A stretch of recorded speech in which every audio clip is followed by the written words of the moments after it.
Blessed love. Welcome to Rastafari in the 21st Century webinar series. This is the sixth in the series, entitled Rastafari Culture and Heritage, Protection, Promotion, and Preservation.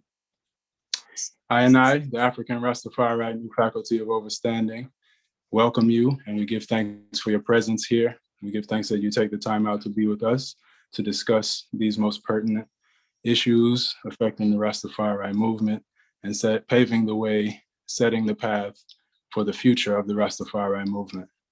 At this time, I would like to turn it over to Honorable Priest Dougie, and he will give us a prayer to open the webinar. Rastafari. Greetings and blessings. Welcome all. Let the words of our mouth and the meditation of our hearts be acceptable in thy sight, O most mighty. Jah Rastafari. Yes, and I do give thanks for this moment. Aye, Lord. Rastafari.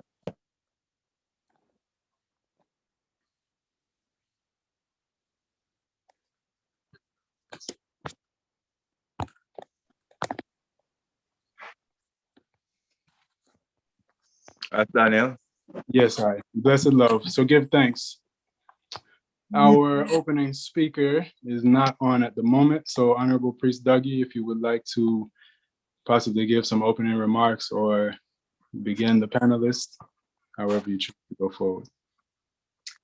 Yes, give thanks. Rastafari culture and heritage, protection, promotion, and preservation. What are the customs, the arts, the social principles, and achievements of Rastafari as a movement? And what is the unique inherited sense of family expressed in I liberty, identity, the values, traditions, culture, and artifacts which need to be protected, promoted, and preserved? Let I together chronicle the above by looking at Rastafari, its inception until this hour. What are the universal customs of Rastafari? For example, the Nyabingi Isis, the revering of Haile Selassie I and Menen Asfa, and honoring of I holy days throughout the calendar year. Rastafari tradition is reflected through publications, handmade crafts, arts and crafts, etc. A perfect example is Frontline Publishing. Raseku has done a great job of publishing I culture. Another publishing house is Roots Foundation, a not-for-profit entity in Florida that publishes the Roots Reggae and Culture magazine for near 2 decades and has a small catalog of books. Ras Jabalani, the publishing editor of Roots magazine and a panelist today. He and I have a series of books to be launched in the next few months on the Rastafari movement. Priest Evans, who resides in New York, has recently launched a Rastafari line of t-shirts.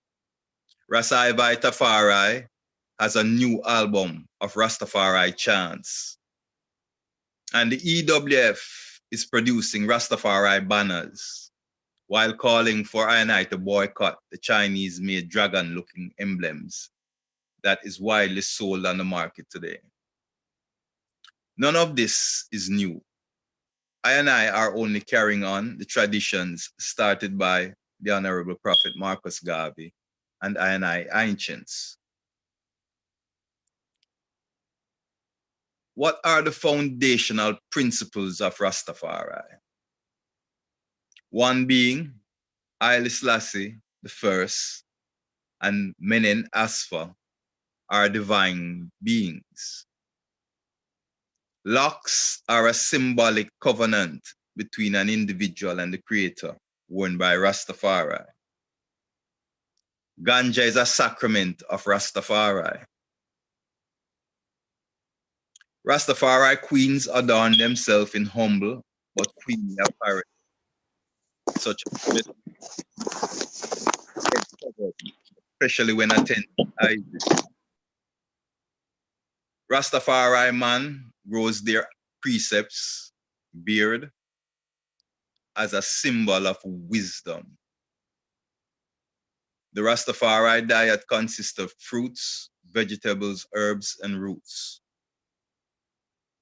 Finally, what are the most evident or identifiable successes of the Rastafari tradition? For example, Rastafari as a movement started in Jamaica, but has now become a global movement in less than 70 years.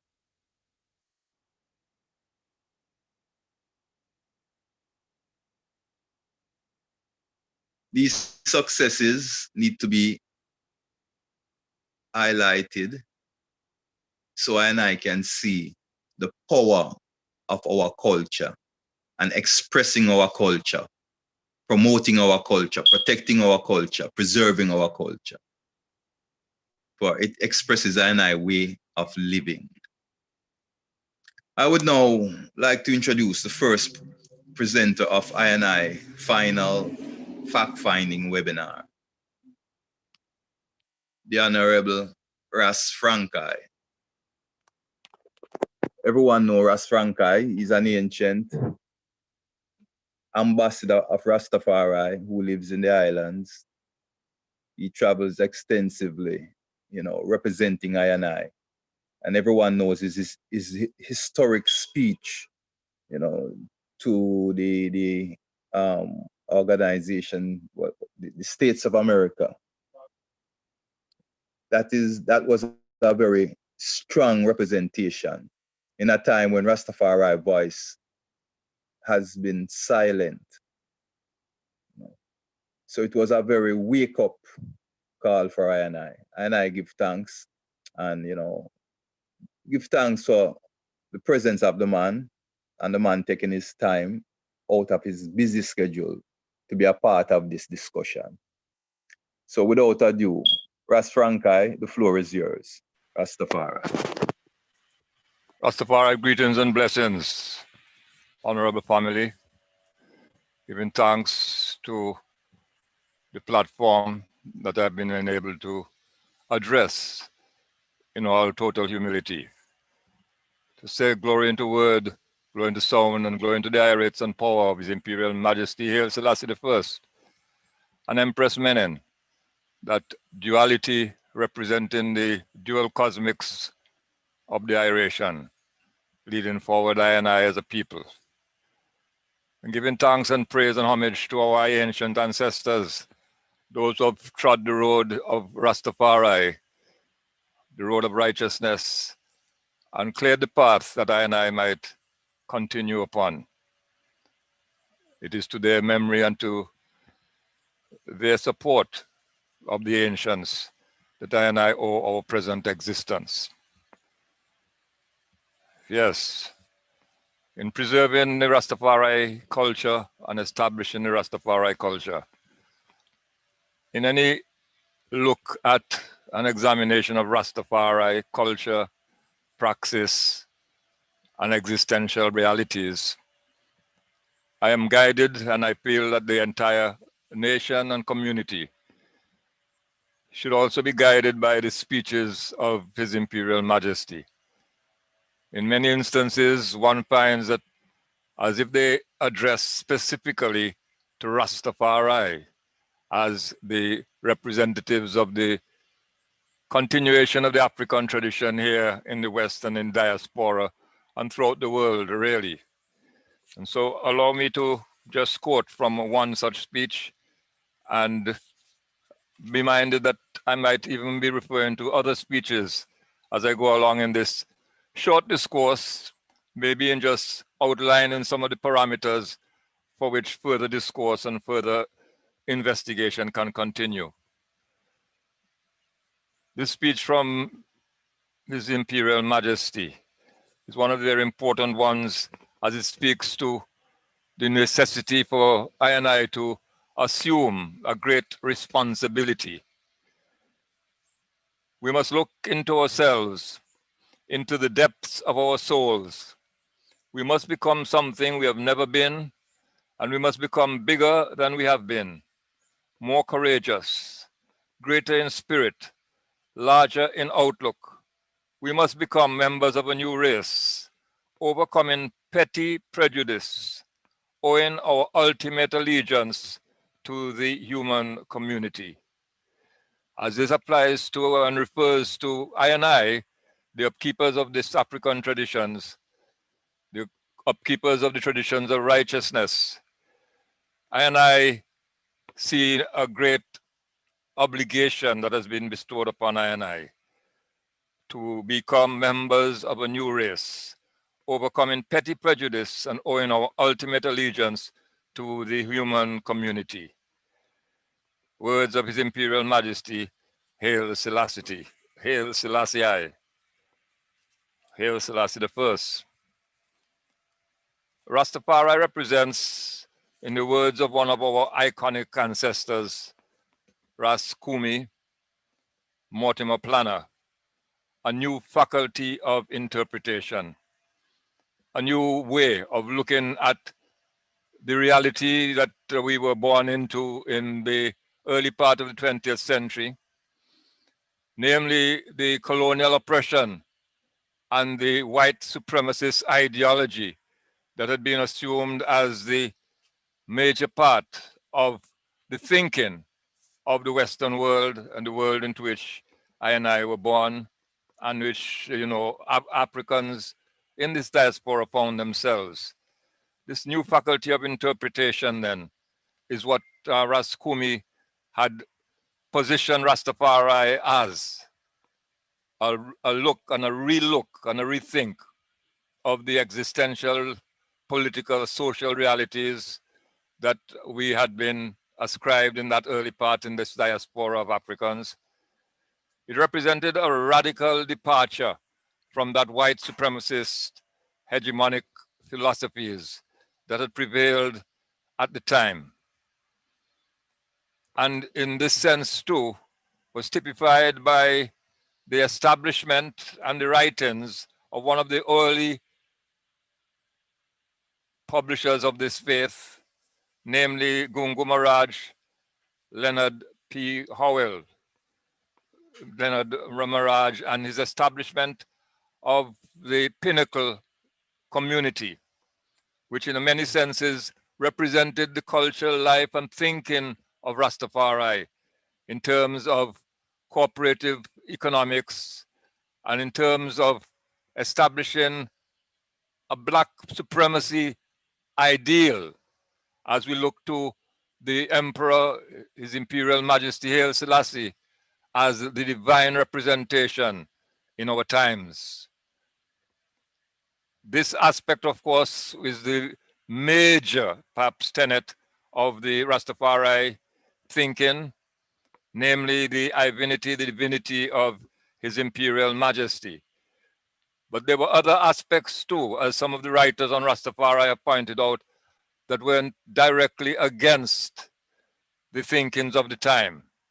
Of course, living under colonial oppression, one could realize and see the radical departure that the thought of a Black king and an African king too, as the guiding light of Africans all over, rather than the white supremacist philosophy and thinking that had prevailed at the time under British colonialism and European colonialism in the West too.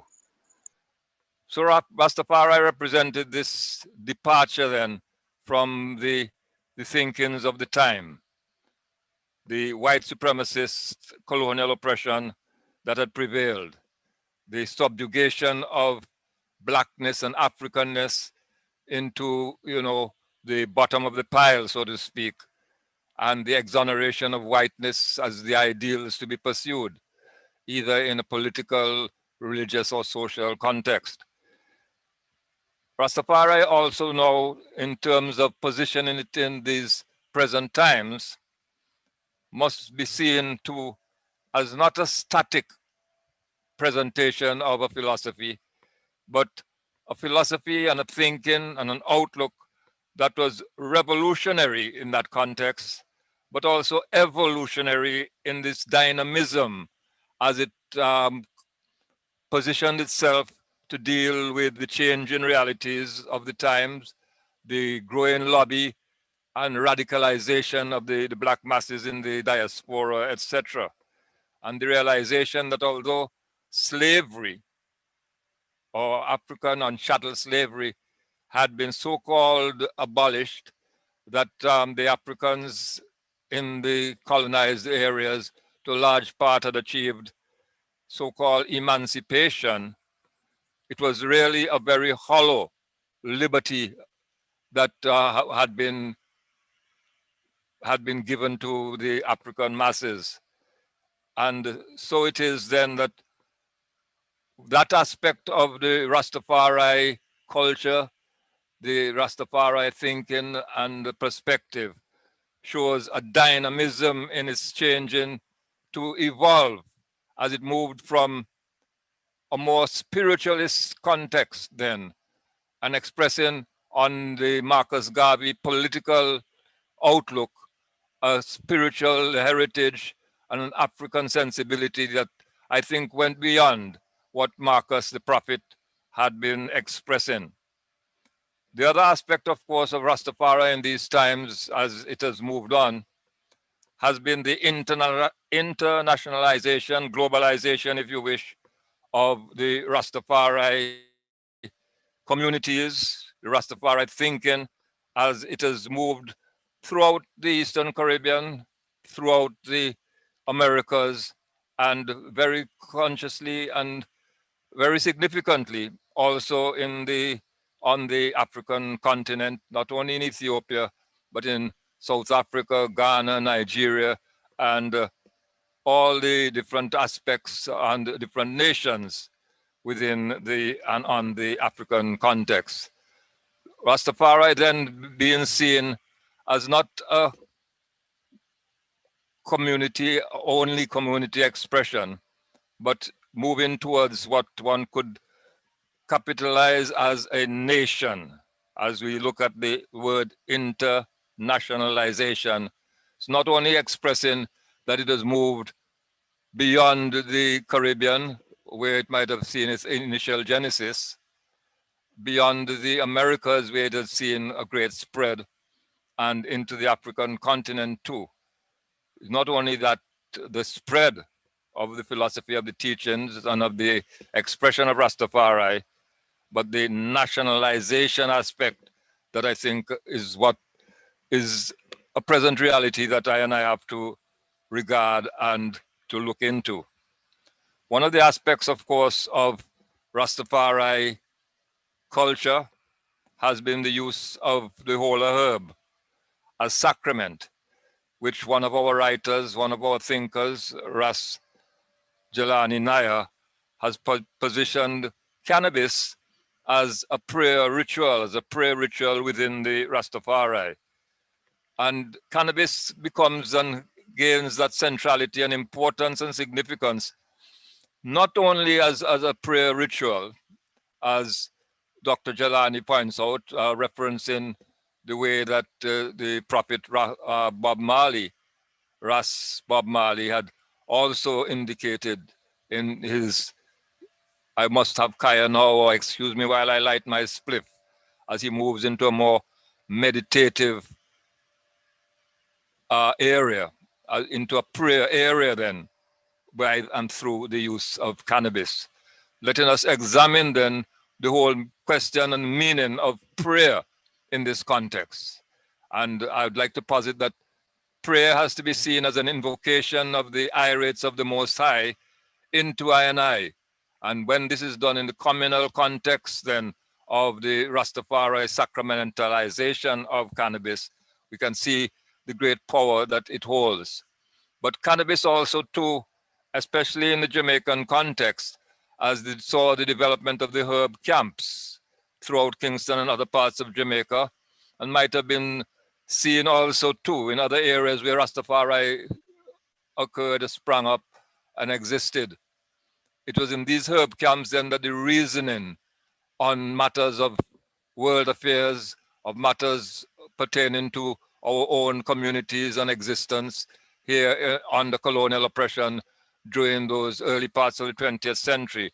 That it was during these and throughout these herb camps then, and through the whole instrumentality of cannabis as a coming together ritual of prayer, that it was through these herb camps then that the Rastafari ideology was reasoned upon and developed, as we say, in that dynamic sense as the movement moved forward. Other aspects, of course, that are central to the Rastafari culture, if we might, other aspects would include also too the question of vegetarian eating, natural liberty, and expressed in vegetarian, moving on to vegan diet and liberty, as we can use the word liberty even to mean culture, or to reference the word that is perhaps might be more understood in conventional reasonings as culture. Liberty then might be the word that Rastafari would encourage to view Rastafari in the question of a liberty then, in as much as culture sometimes tends to be associated with cult rather than with some of the bases that culture is based on, namely way of life. So that liberty really represents the Rastafari outlook as to what is really culture. And part of this liberty has referred to as vegetarianism, the return to natural ways of living, natural ways of association. And in this context too, the other aspect that I think might be central to Rastafari outlook, thinking, perspective, and praxis even, is the whole question of repatriation and returning to the land of our forefathers. But I think that repatriation also too can be seen in a wider context, can be seen in the context of returning to the original ways of our African ancestors, both in diet, both in liberty, and in aspects of this nature. So yes, in terms then of even providing the whole preservation of this liberty, I would posit that we have to again look at the words of His Majesty in the organized and centralized injunction that he had delivered on that historic visit to Jamaica in 1966.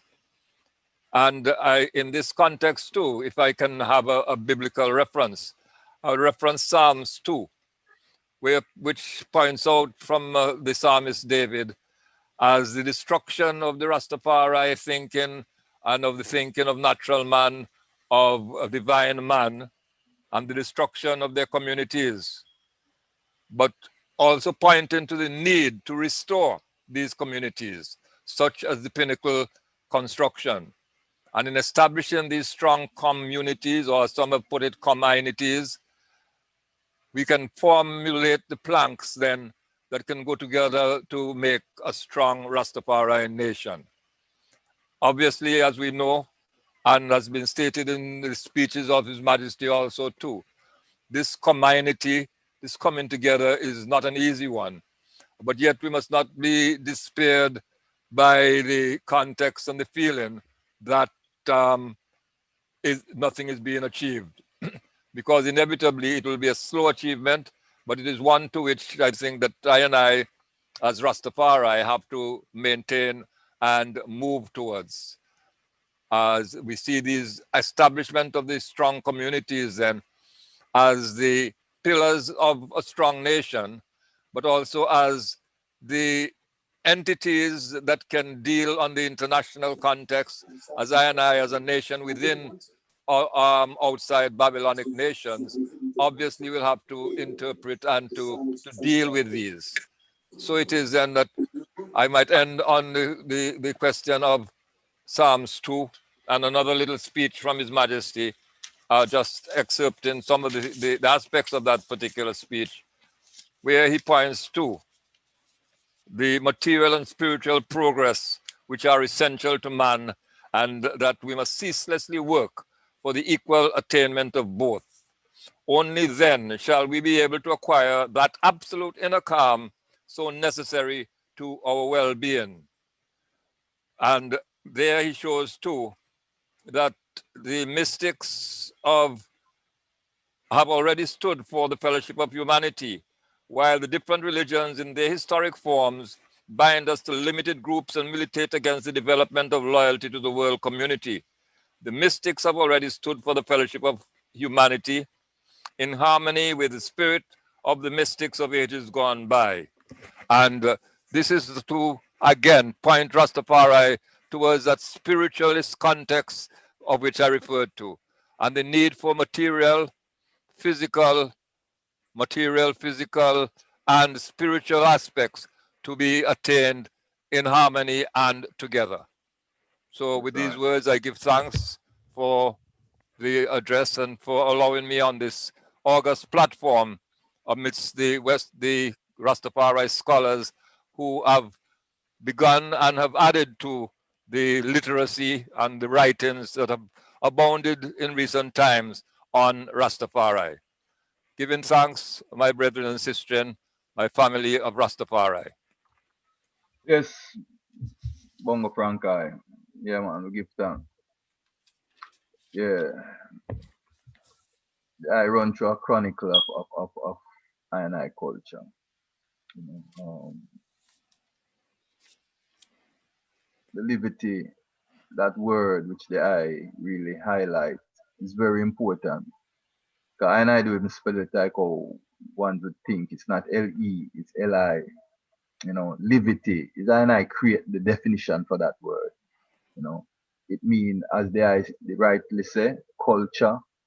It means we have life, how I live one to another, live with nature, you know, live with the universe. It's a deep word. Ones may not really have taken, you know, note of this, but it's a very deep word.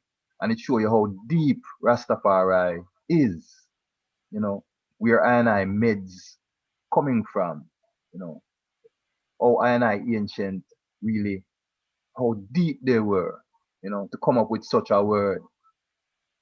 It's simple, but very profound, you know. And we have come up with many words, but it's that word, liberty. It expresses who I is and how I trod. You know. So give thanks, you know, strong soul. Yeah, and I will move on to the next panelist at this time. Another ancient that is coming with more wise mind and over for I. Ancient Bongo Wisely. There's many things that can be said about the region. He has been a great organizer, mobilizer in the Eastern Caribbean for many years. You know, a member of, you know, the Caribbean Rastafari organization, which is a very impactful organization, you know, in its existence. Bongo was born in St. Lucia. He graduated from St. Mary's College.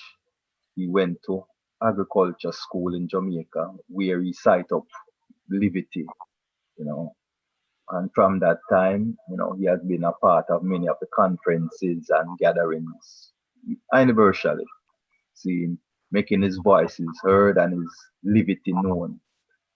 So without you know, any delay, I man would love to hear from I Ancient Bongo Wisely Rastafari. Give thanks, Rastafari. Blessed love. I see hail to the Lord's anointed. great David's greater son. Healing his time appointed, his reign on earth began. He came to break down oppression and to set the captives free, to take away transgression and to rule in equality. Equality and justice stands for all who know that Satan's kingdom must fall. So come, make we rally round the red, gold, black and green. Your hands and your heart must be pure and clean. Give thanks, Rastafari. Bongo wise Litafari.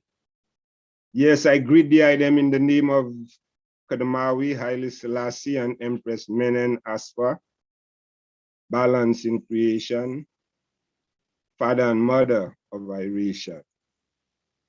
I also bring love and fire from the land of Ayanola, St. Lucia, and specifically from the Rastafari family in Ayanola. Give thanks, family. Yeah, the topic for presentation today is Rastafari culture and heritage, protection, promotion, and preservation.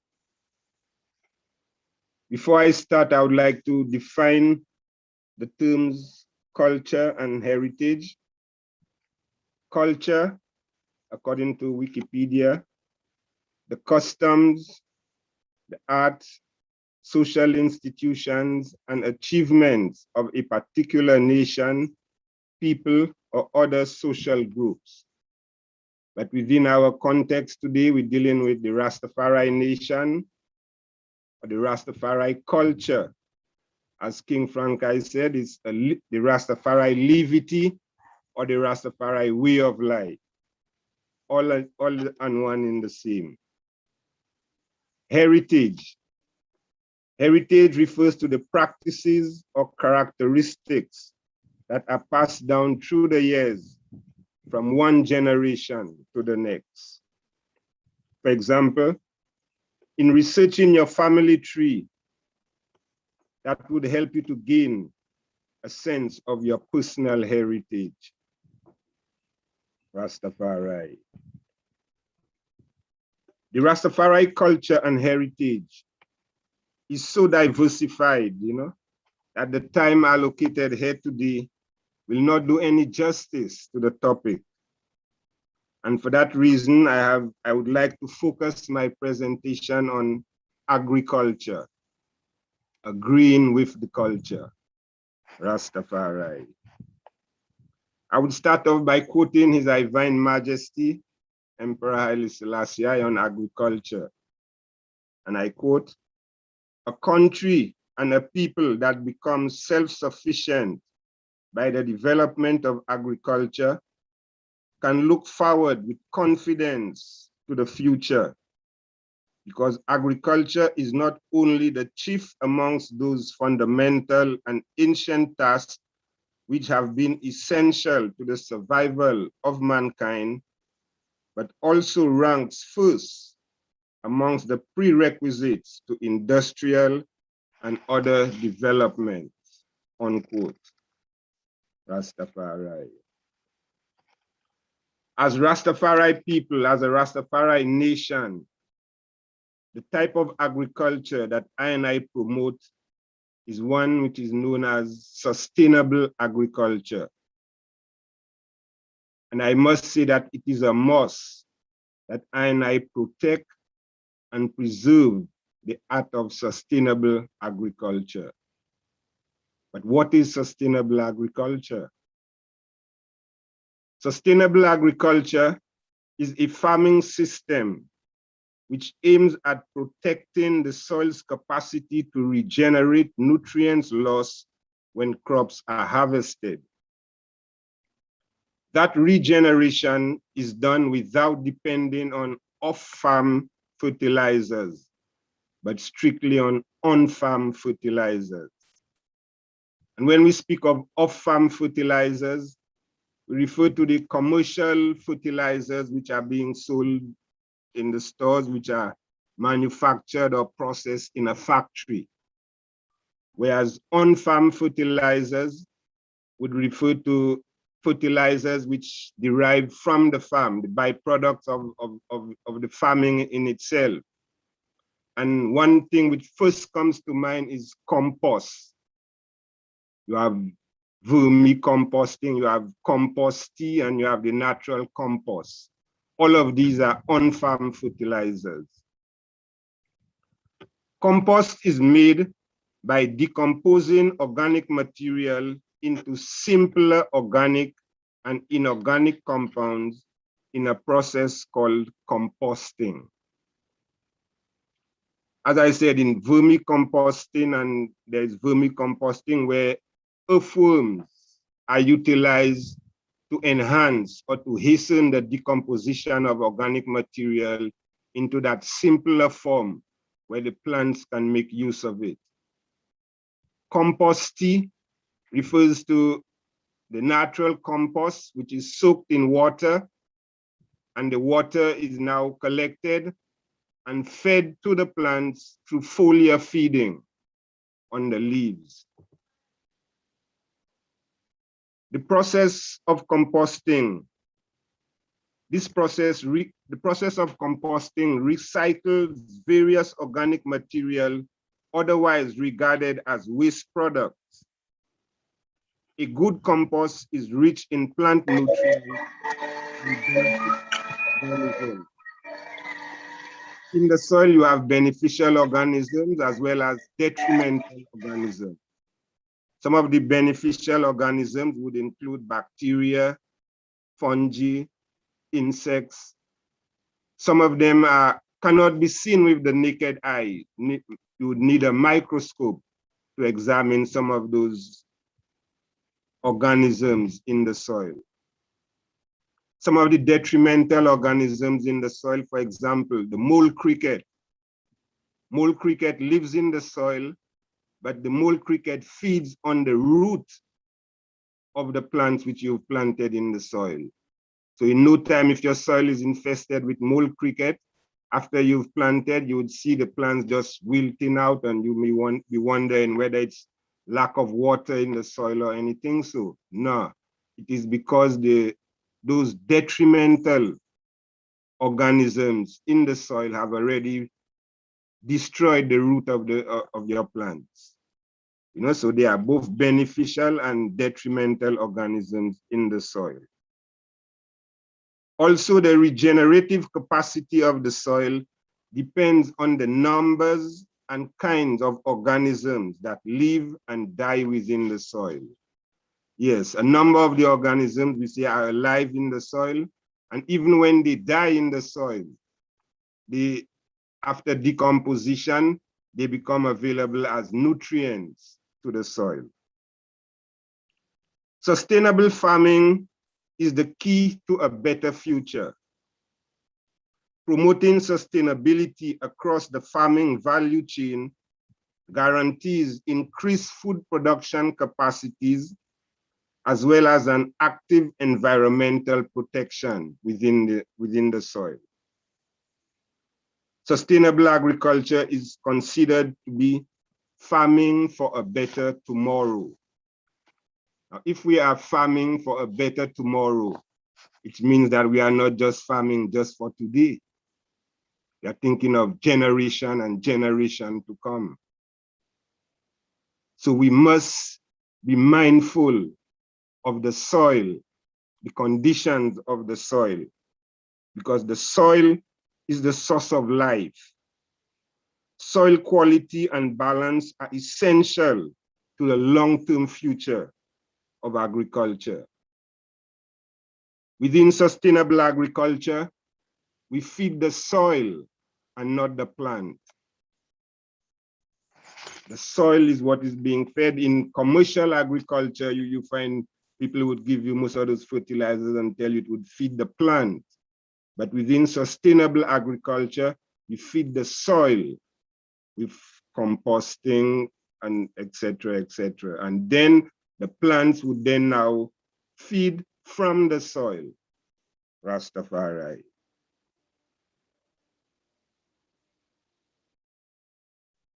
Also, the regenerative capacity, sustainable farming, as I said, is a key to a better future. The psalmist David reminds us that the earth is the Lord and the fullness thereof. What is the earth?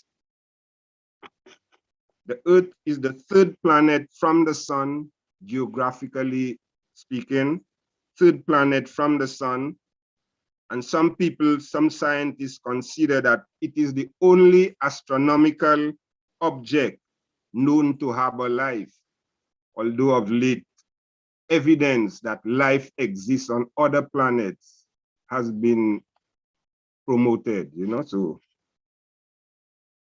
what was hidden from the wise and prudent now being revealed, you know, to this generation.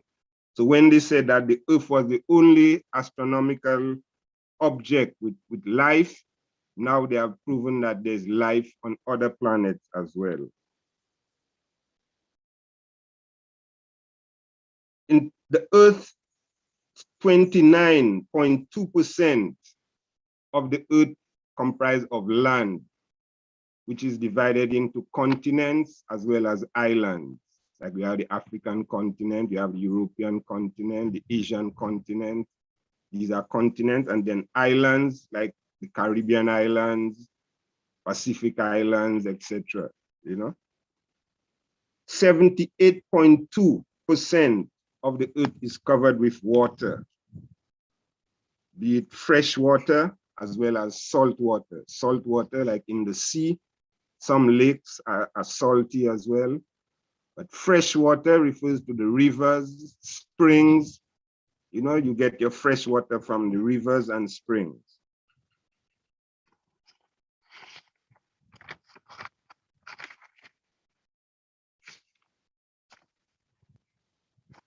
At this time, I would like to delve into 6 sustainable and eco-friendly farming practices which enhances sustainable agriculture. The first one is crop rotation. Crop rotation is the practice of planting different crops sequentially on the same plot of land to improve soil health, optimize nutrients in the soil, and combat pest and weed pressures. Because different plants have different nutritional needs and are susceptible to different pathogens and pests. Number 2, permaculture. Permaculture is the process of figuring out how to survive in a place using the powers of observation, ambient energy and water, and provisions of as many resources as possible from local sources, enhancing the whole phrase of eat what you grow and grow what you eat. Within sustainable agriculture, we try to depend on more of the natural, the locally available resources as against imported resources. Ambient energy refers to the energy extracted from heat pumps from the environment for space heating. It is the difference between the heat produced by heat pumps and the electricity they consume. Number 3, hydroponics. The growing of plants in a soilless environment. And most of the time it's within water. And as we've said before, 78.2% of the earth is covered by water, both fresh and salt. So that begs the need for more research into the whole hydroponics philosophy. Because if 78.2% of the earth is covered by water, we definitely have to try and utilize that water in terms of enhancing our food security, in terms of eradicating hunger, etc. You know, so hydroponics is something which I recommend that we really look into, and more research needs to be done, you know, to master the art of hydroponics. Number 4, using sustainable energy sources. Example, biomass. The remains after you harvest your crops these can be utilized to provide energy. We have solar energy from the sun, we have wind energy, and we have hydropower energy. All of these are renewable energy which can be used within the whole process of sustainable agriculture. Number 5, use of windbreaks. Windbreak where you plant trees to buffer the effects of wind on your crops as well as on the soil. Research has indicated that planting windbreaks can increase crop yields and improve soil fertility. Because without the windbreak, you'd have a lot of transpiration taking place where the crops would be losing moisture at a very rapid rate, which would cause wilting and eventual probably death to those plants.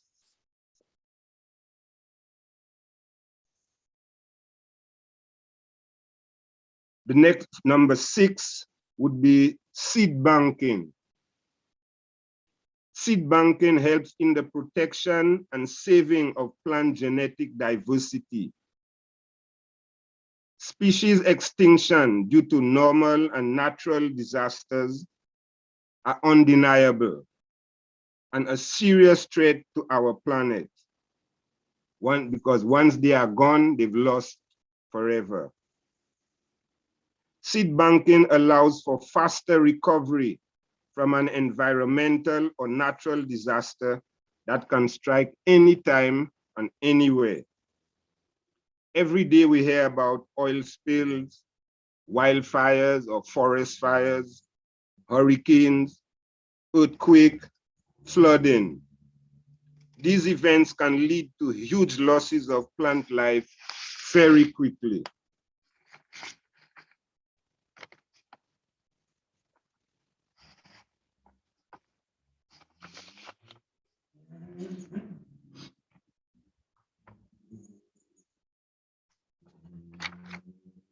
In setting up a seed bank, one needs to be mindful of what type of seeds are preserved for later use. That is whether you use hybrid seeds or heirloom seeds.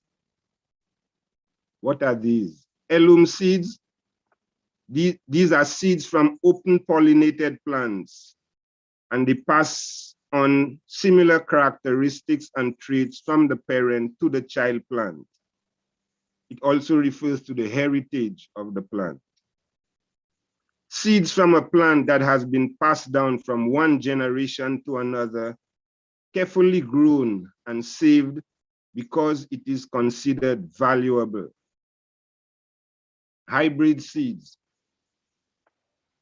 Hybrid seeds are seeds which have been crossbred for certain reasons, whether to resist heat, whether to resist certain disease or whatever. You take out 2 or 3 plants, genetic material, and you cross them and you come up with a hybrid seed.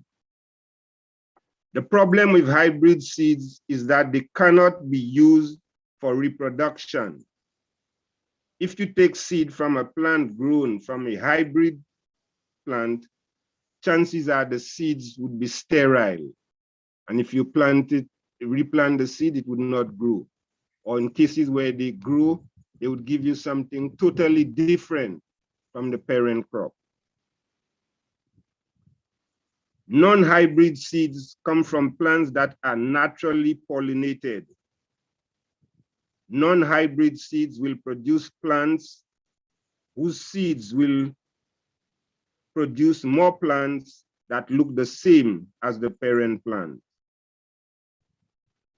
Hybrids cost up to 5 times more because they take longer to develop and are more troublesome to produce. So definitely within an environment of sustainable agriculture, we recommend the use of heirloom seeds as against hybrid seeds. Because with hybrid seeds, every time you have to return to the store to buy seeds. Whereas with the heirloom seeds, you can preserve them and you are guaranteed of similar production, continued production all the time. So in sustainable agriculture, and especially if you're dealing with seed banking, we recommend that you use heirloom seeds as against hybrid seeds. Rastafari. In conclusion, I would like to again quote His Divine Majesty, Emperor Haile Selassie, when he said, "It is difficult to believe that a substitute can ever be found for the essential occupation of agriculture, a sacred task graciously conferred by the Almighty God upon mankind to serve as the source of his well-being and the basis of his wealth." Give thanks, Rastafari, Selassie. Blessed love, Isaiah. Uncle Wisely, give thanks for such an informative presentation, my lord. You know, a lot of things that you have highlighted, you know, touch I very closely because, you know, yeah, I am a farmer, you know, and do a lot of farming. I'm in the medical ganja business and in the research aspect of it mostly, you know, with a set of doctors, one who's who is a participant right now, Dr. Anthony Hall, who is a neurosurgeon here in Florida. And we have company here in Florida, we have company in Jamaica doing research, you know, and, you know, a lot of what you said, you know, are right on point, you know. That's what we are promoting ourselves. You know, we're trying to create a seed bank. We're trying to find the indigenous seeds, the you know, the original cultivars, you know, that I and I can, you know, build from. You know, like you say, the heirloom meaning handed down from generation to generation. You know, that fifth generation, you know, strain. So a lot of what the I say is right on point, my lord. You talk about using biomass, you know, which is permaculture farming, everything, nothing wastes, everything goes back into the cycle, you know, of agriculture or agroscience as it reach right now.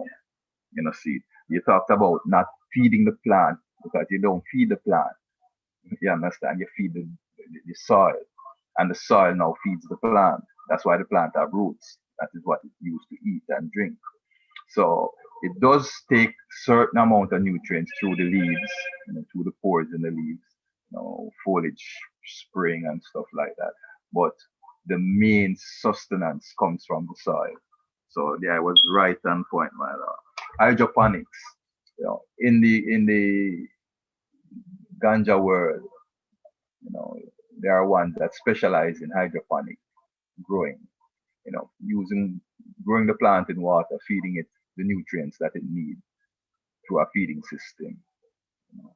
And some are, you know, most are organic that I know. You know, there are those that use other substances, but you know, like I say, yeah, more research needs to be done from I&I standpoint, from Rastafari, and see how we can incorporate it into I&I practices, you know, fitting into I&I way of life and not their way of life.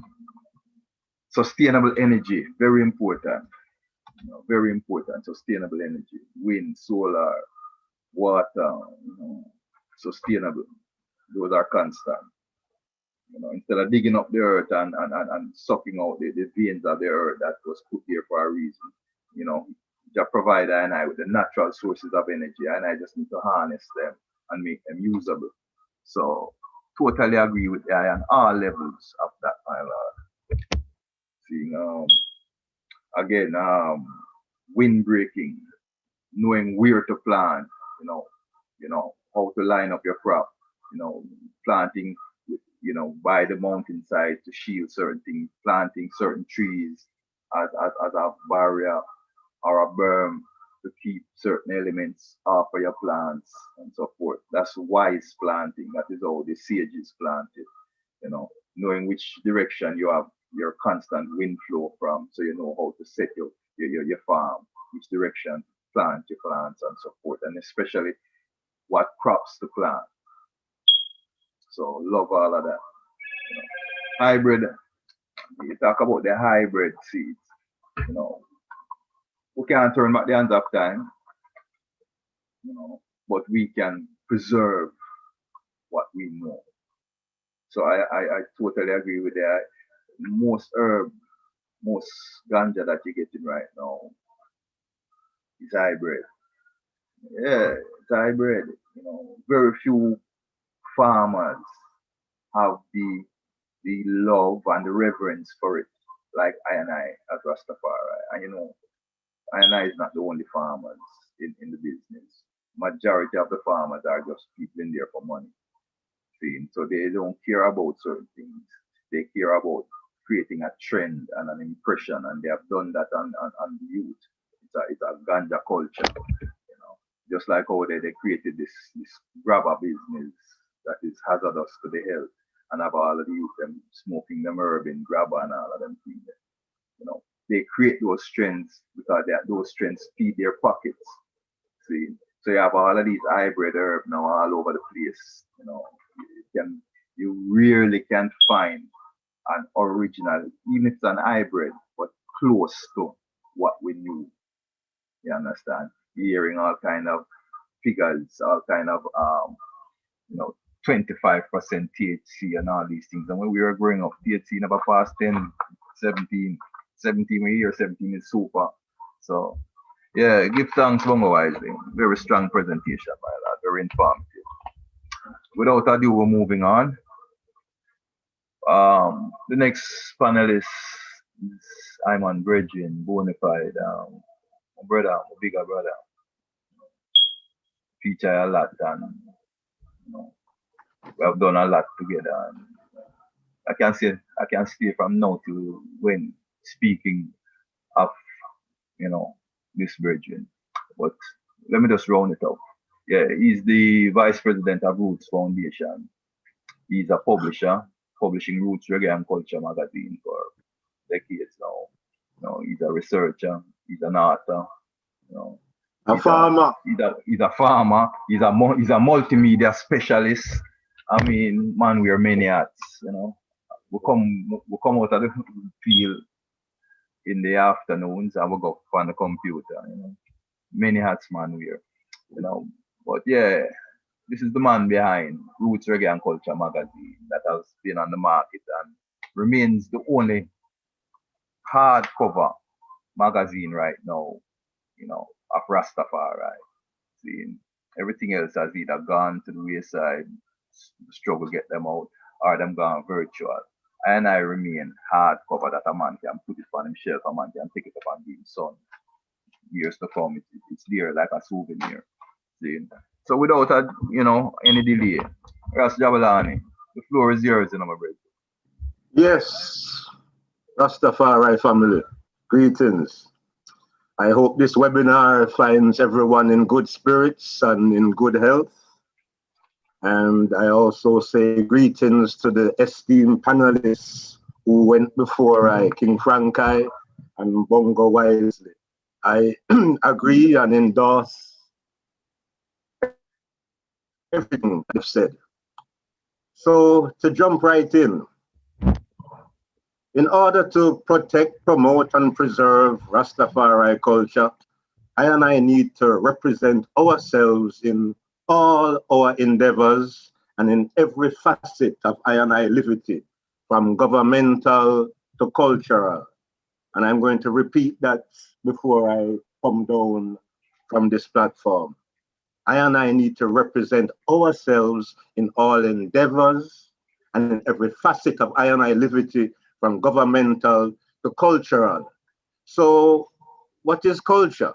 Well, I will add to the definitions already given, in that, usually everyone takes culture to be the cultural arts, music, dance, the fine arts, craft work, poetry, literature, theater, and drama. That's the usual things people think of as culture.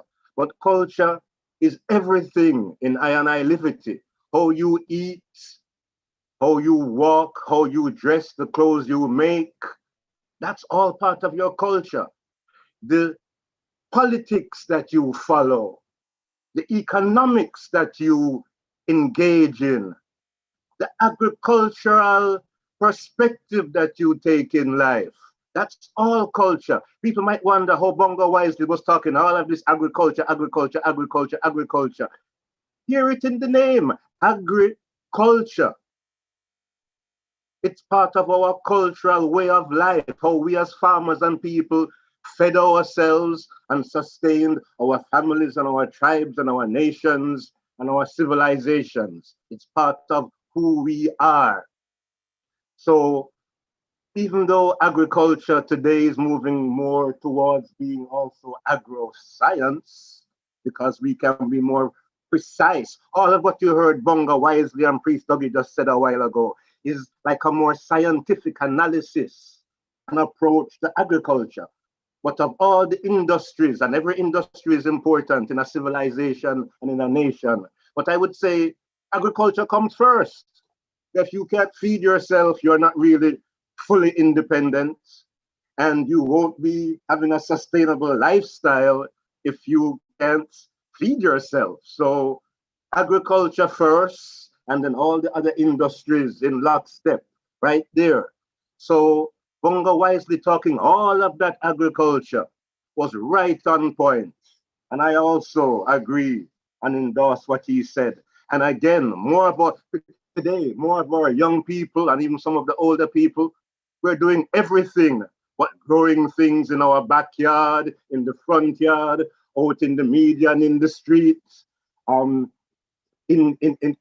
your ground, because you have a piece of farmland somewhere that you grow your own food into.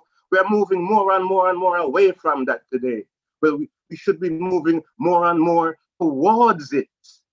So we need more of us as Rasta to be involved in agriculture and agri-science. But that is part of our culture and our heritage. So our heritage and our culture, you know, people say they think about stolen legacy. Let's go there. And when people think of stolen legacy, they think it's a historical process that went on in the past. The Greeks came and they stole the culture and civilization, the arts and the sciences of ancient Kemet and Kush, Egypt, Ethiopia. That's true. But guess what? The stone legacy process is still happening today.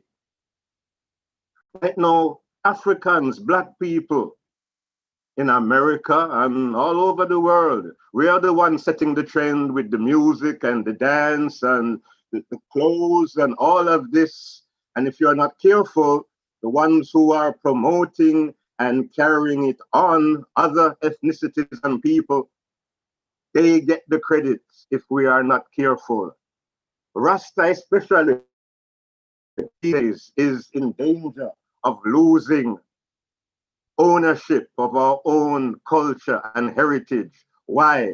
Because a lot of different races and ethnicities are attracted to the Rastafari liberty. So you have all kind of people who have dreadlocks and who smoke herb and who wear red, gold, and green and who like Ita liberty. And sometimes some of them are more upfront in certain venues and in certain platforms. They are more seen.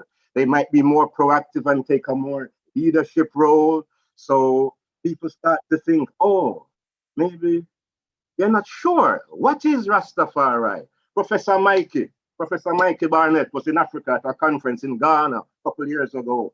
And one of the Africans asked him, is Rastafari still a Pan-African movement? And of course, and says yes. But because of some people who you see representing I, people question whether we are us or we are everyone. We are the world. Yeah, we are the world and the world is us. But, you know, we are the fathers and mothers of creation. And again, you know, right now, the world civilization and world culture and world spirituality and religion, they got it from us thousands of years ago. But it was stolen and we claimed ownership of it. And we are just now, even we ourselves as African Black people, thought that these other people were, they have a white Jesus, a white God. And they tell you that, Africans were savage and, what was the word they used? Primitive. And that Africa was the darkest continent. So nothing came out of Africa. All these mass lies. Well, it will happen again today to us if we don't start to represent ourselves in all of our endeavors and in every facet of I and I liberty, from governmental to cultural. So that means that I and I not only have to get in, well, in getting involved then, let's put it this way, we have to start writing the history, the I story again for ourselves. When the hunter writes the story of the hunt, he comes out like a hero and those game people who go to Africa in those white brim hats and they're big game hunters and they're so brave, and the elephant charged at them and they shot it. And the lion ran at them and they shot it. And they have the elephant's tusks on their living room floor and they got the lion's head along with it. Man, I did satellite work here in Florida and I had a client down in South Miami. And I went to his house one Saturday afternoon, and in his game room where I was setting up his satellite receiver, he had a wall. He went to South Africa every December to go hunt, and he had a wall, big wall. And I have never seen so many animal heads, dead heads in my life. Some of them I didn't even know what they were. I don't even know what kind of animal they were. But this guy shot them, and he has them in his wall. Hey, we have to assume a greater responsibility as culture keepers for our own liberty and for our own culture. That means we have to express ourselves and document our own views. When other people are expressing who and what we are and documenting it and representing themselves to the world on our behalf, people get it's like stolen identity. People get confused. Who is who? We have to do these things for ourselves. That means, I say, get involved in every facet and endeavor of our life. Some of the previous webinars, they have talked about it. Where is the Rasta schools? Excuse I. The down presser man cannot be given the responsibility to teach our children how to be Rastafari and to be revolutionary. We have to do that ourselves. The ostrich can't teach a lion cub how to be a lion. It's the lion and the lioness have to do that. So we have to educate ourselves. And just like Bongo Wisely was talking about with the agriculture thing, we have to feed ourselves. Get involved in every asset of our life. Now, my background is mass media. Television, videos, radio, audio stuff, print, magazines, newspapers, writing, whatever, that kind of stuff. And this is one way in which we can express ourselves and represent ourselves. But to do so successfully, we also have to support ourselves. So for instance, back in the day, I wouldn't really complain about the support in its various forms over the last 30 years. I wouldn't complain about the support. We got a lot of support. Sometimes we get $6,000, $7,000 for an issue. It costs more to print those times and we were printing more, but we could get from the community $6,000 to print an issue. 2005 hurricanes, 2006, 2007, George Bush wrecked the American economy, and the economy, they call it a recession, economic recession. A lot of black businesses, bookstores, and culture shops that used to advertise in the magazine, that used to distribute and sell the magazine, they went out of business. That is support. and distribution dwindling. But that doesn't mean that I and I still don't exist and we're not still there. But no, sometimes it's like we don't support our own thing. They say buy black. Of course. But how much of us really practice that in our everyday livity? Yeah, you got to go to some other stores along the way because that is inevitable living in America or England or Canada or whatever. So yeah, you're going to spend some of your money outside of your community. But do you make an effort to spend $1 with another black man or a woman, or with a Rasta man or a Rasta woman? Marcus Garvey had the Negro World newspaper, printed in English, French, and Spanish, and distributed all over the world, and supported and sustained by the African people of his time. Made it the #1 biggest selling publication of the time. Today we got the Final Call newspaper published by the Nation of Islam. When I see one, I try to buy one.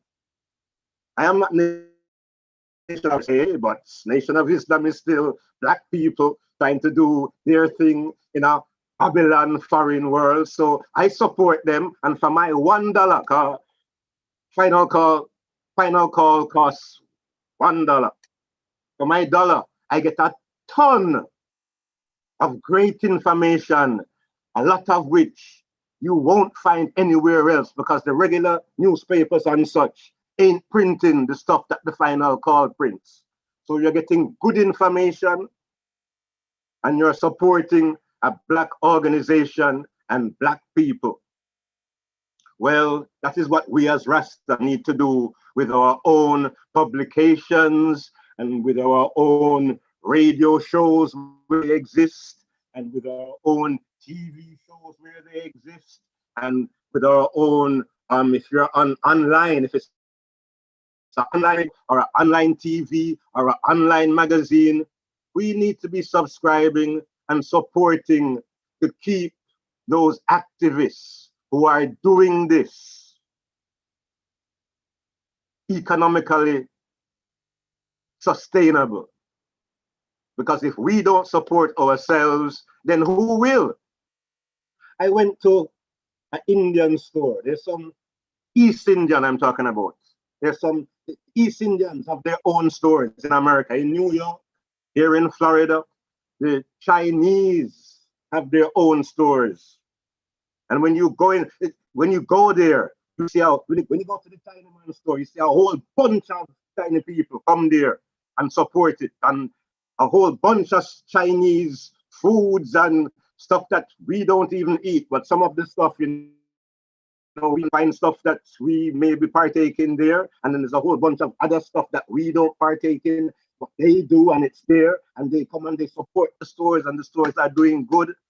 I went to the Indian store in Sunrise the other day, and a whole bunch of Indian people are in there. And the Indians, I must say, are nearer to we as Africans in their food habits and all of that, because I saw a lot more stuff in the Indian store that we could eat as food and vegetables and all of that. But the point is, the Indians are supporting the Indians, and the Chinese are supporting the Chinese, and white people support white people. But no, we Africans and we Rasta, you know, many of us don't really do as good a job of supporting each other. You know, Ubuntu, I am, we are, I and I.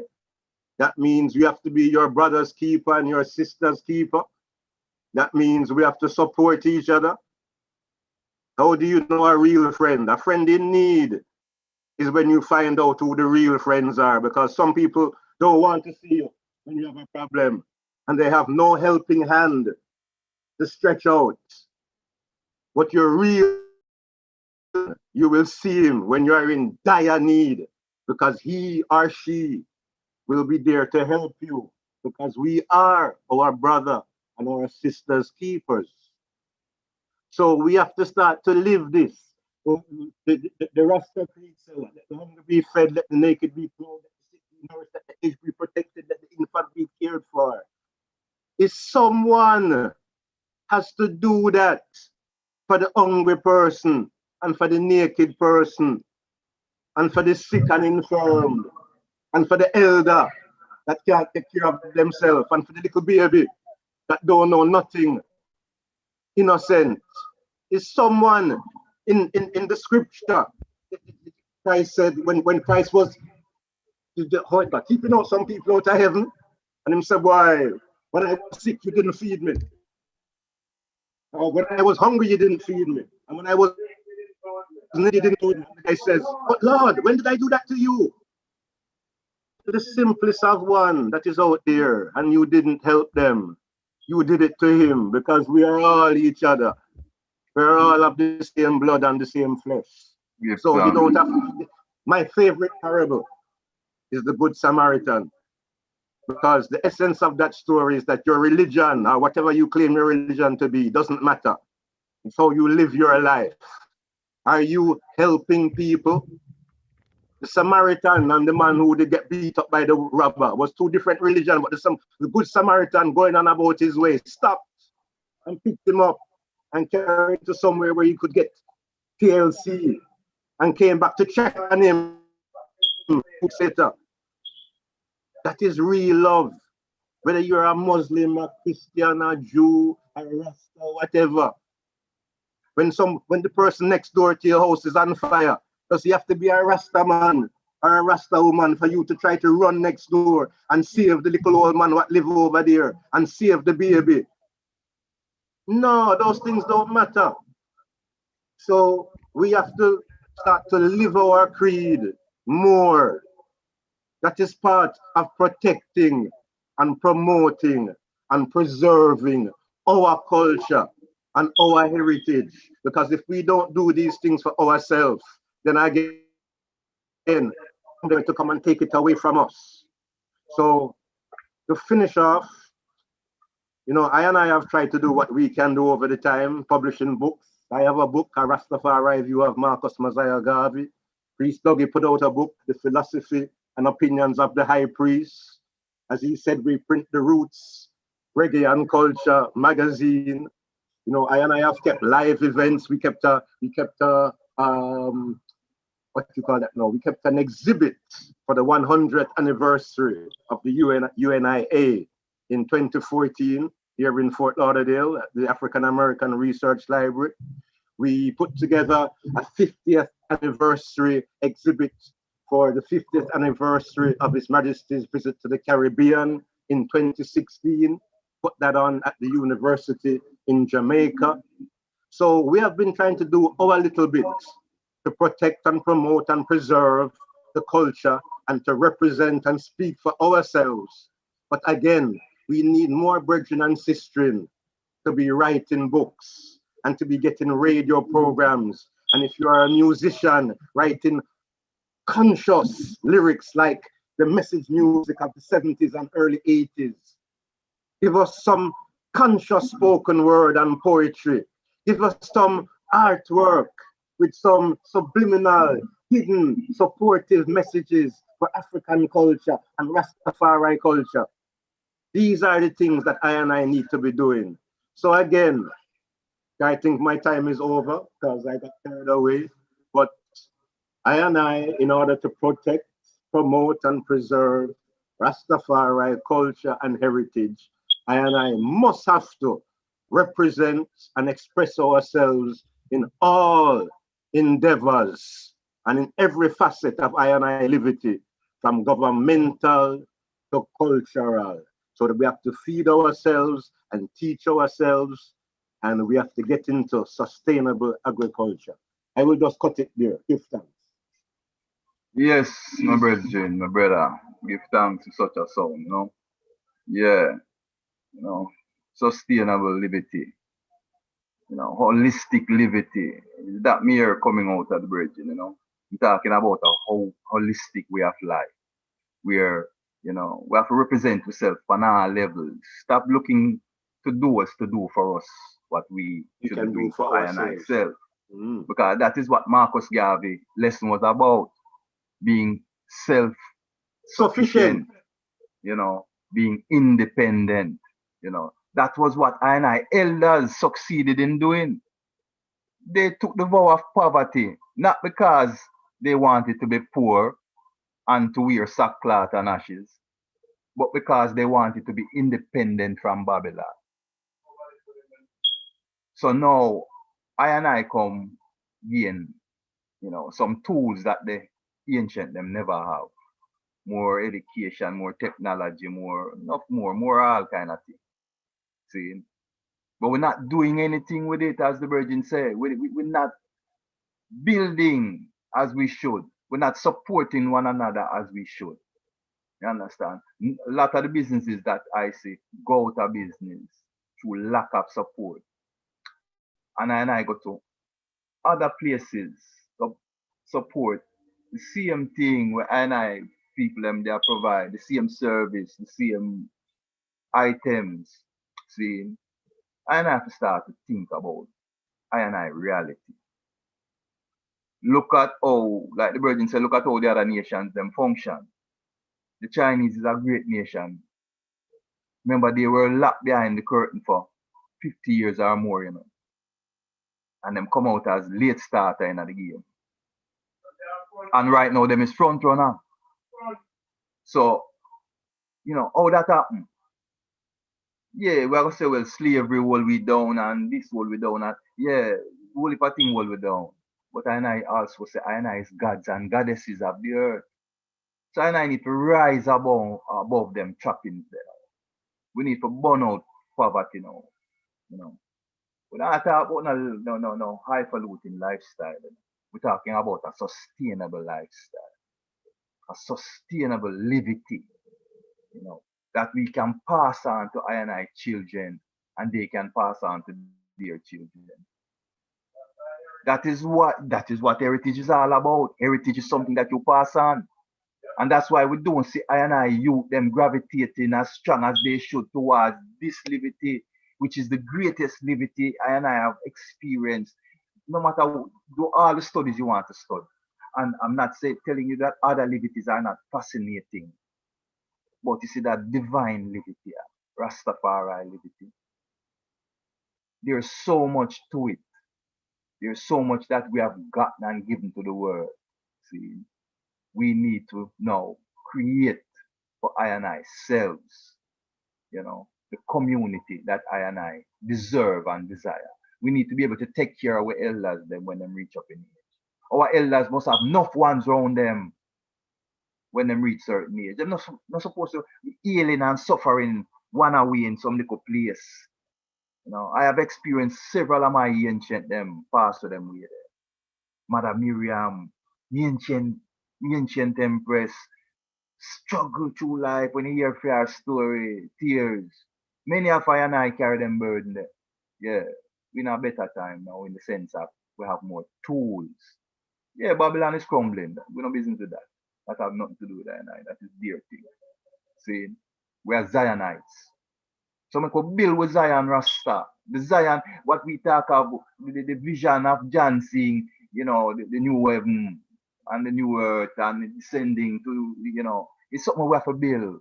That is that is just parable. You understand? An allegory to show you what can be done. But we have to build it, and we have to build it together. The African Rastafari family. We not fight against no one, Every man free for heal Rastafari, Because we say the man is the Almighty God. Then it means Almighty God for everyone. So we can't stop no one from healing, But the African Rastafari who start this battle here, who coined the phrase, who made the name come alive, who established this culture here.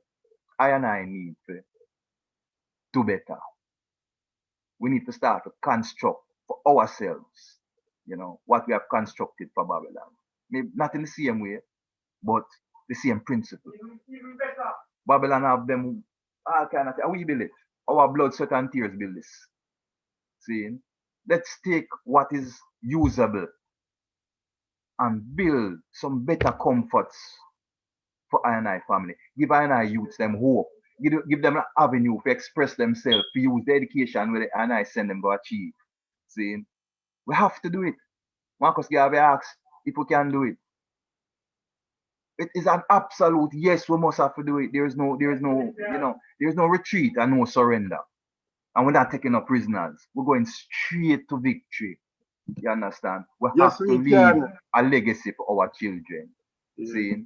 So we give thanks to them sound Rastabalani, and I must reiterate, and I must be willing to fund our own revolution. We can't be looking for outsiders to come fund our revolution, brethren. Support your cause. See, I see somebody pose a question about why final call. We're not in a discrimination business right now. Yes, we are not Muslim and all of that, but it's a black entity. And when I travel the street same way and I see it, I say, I buy my final call because I get information in there that I don't get anywhere else about the place. See, except from my brethren when him call me and I tell me certain things. But I get it in written form, coming from other sources. Good information. So I give thanks and I read enough things that I read, maybe the item wouldn't even endorse, but knowledge is power. And I love to be powerful because I have been suppressed and down pressed and for so long, 500 years, that I looking for black power in this time, African power, see, and that come through knowledge. His Majesty said only through education can a suffering, struggling people lift themselves up. Or you educate. You don't have to go to them institution to educate, even though you can. But you can educate yourself by seeking knowledge, empowering yourself with information. See? So we give thanks. Without ado, make us go down the line here. We have a very creative, very artistic, very cultural empress coming up next. An empress from, the continent, from the southern region of the continent, what I have been sent about the Empress and the images that I've seen, have proven the text that I was sent. Very beautiful queen, very cultural. She does everything with her hands. She sings, she multifaceted. I'm sure she can speak for herself. So without ado, Empress Black, Mary, Keep on. Menen, Rastafari. Rastafari. I give thanks, my elder. Greetings and blessed love in the divine name of His Majesty Emperor Haile Selassie I, and our Mother of Creation, Empress Waizero Menenai. My name is Honorable Empress Black Mary. I am the founder and creative designer of Black Mary clothing line. Yeah, like the Honorable Elder has said, I am a very multi-talented empress. I am very skillful. I can do a lot of things like acting, singing, writing, like poetry, and as well as designing my own clothes. Like as you can all see what I'm wearing right now, I'm creating my own clothes, and as well as my brothers and sisters in the movement of Rastafari. It is such a great honor for me to be invited in this platform. All praises to the Most High who made this day possible for I and I to dwell together and to dwell together and reason upon the serious issues that concern the progress, protection, and preservation of I and I culture, which is Rastafari. I greet you all with the 7 words of love. Let us all love, for God Almighty is love. Rastafari, as we all know it, is such a divine and a beautiful liberty that is deeply rooted in its unique divine and royal culture. Therefore, protecting, promoting, and preserving it is fundamental. Now, just like in any other African culture, the pillars, the mbokodos, the lioness order is more likely to be the one qualified to handle this cause. For the beauty of Rastafari is in its women. Yes, the flowers of this beautiful garden we call Rastafari, the pretty proteas, the custodian of Rastafari culture and the ones responsible with passing it down to posterity. Our immortality and the thus immortality of the Rastafari culture is in its offspring, which the Rastafari women are the keepers. The mothers hand down the culture to the children, who in turn pass it down to their children, and so forth. So we need to have more women empowering within our Rastafari societies, as the Rastafari women are the first teachers of the kids, of their kids, and the teachers of the nations. They say, educate a woman, educate the nation. However, every single individual who calls themselves by the name of Rastafari shares the same mandate of presenting the true culture and the beauty of Rastafari to the world, and protecting its dignity through good behavior, the way we talk. It is very, very important as the Rastafari women to keep the culture of royalty. I've been noticing that nowadays the women are catching up with the hype of the world, like the way they talk in social media, like using the words like WTF, AF, which is basically like not the good words for somebody who calls herself the queen and the empress is supposed to use.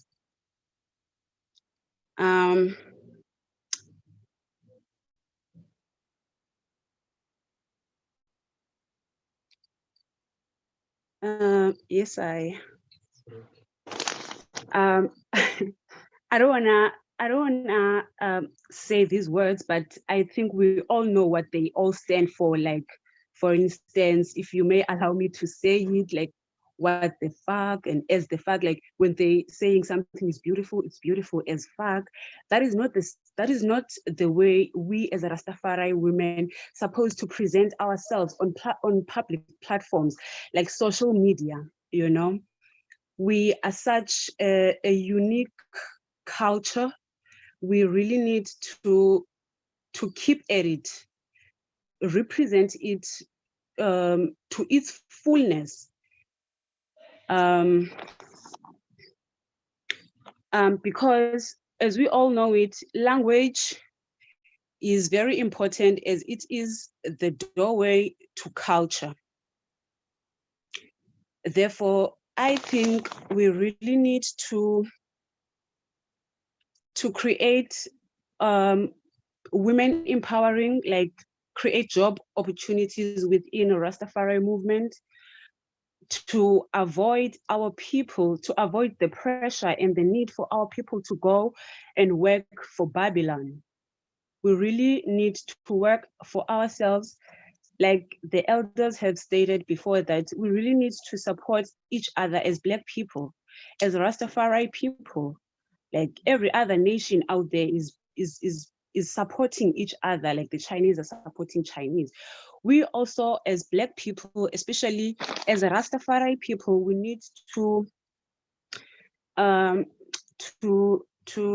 support one another. And this all boils down to unity, for unity is strength. There is nothing we can do without unity, but with unity, we can move mountains. And we can't say this enough. It is really fundamental. It is really, really important for us to unite as a Rastafari nation, to move forward. And yeah, like I said, to empower our women, not to just go to dance halls and some gatherings and just having fun. Like, we are party people. We all have a divine mandate to carry through, which is to represent Rastafari to its fullness to the world, and also to really empower ourselves as women so that we can empower our Rastafari nation.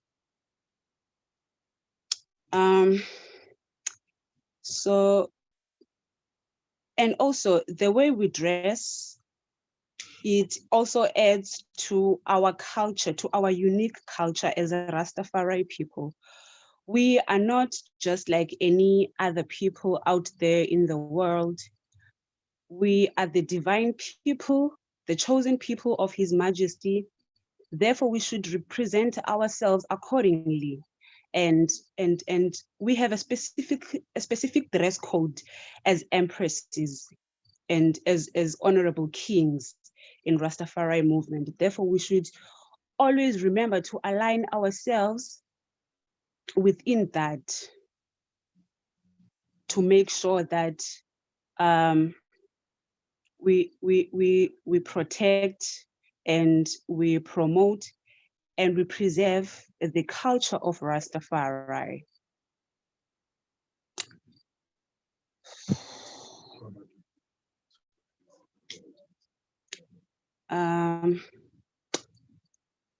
As we stand right now as Rastafari people in Rastafari culture, as I have observed, we are losing a lot of members, particularly empresses. And like I said, we should remember that the beauty of Rastafari is in its women. And just like in any other culture, the women plays a fundamental role in keeping and preserving the culture. Like I said, as they are the first teachers of, their offsprings. Therefore, they are the teachers of the nations. We are losing them down to Babylon through the pressures of Babylon. We haven't been carefully protecting and preserving our culture. We tend to replicate and copy what other nations or what other cultures are doing. So I think we really need to focus on embracing our own and sharing the love. For Rastafari is a one love culture, is a one love movement. We are the people of peace, and we are the chosen angels. We are the blessed ones. I think we should really use that to our advantage and remember why we started this and continue with that, because the world needs us. We are the enlightened ones. The world needs us. Africa needs us. For what is good for Rastafari is good for Africa. Therefore, we should really tread carefully in this path, and remember that, like I said, we are the chosen ones. We are the messengers of the good news. Therefore, we should be careful of what we are saying or how we are presenting ourselves to the world, because the world is watching and learning from us. People have lost hope in the world, and they are looking upon Rastafari people to restore their hope and move forward as a people, particularly as Black people. I'm very tall in height, but I'm short in words, so I don't have much to say, but I am really and truly grateful and honored to be part of the honorables, to be part of the elders, the great people that I see here. I am truly grateful and I give thanks.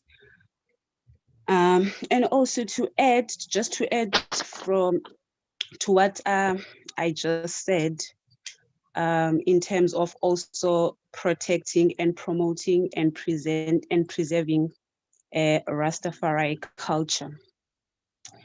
I think we also need to really oh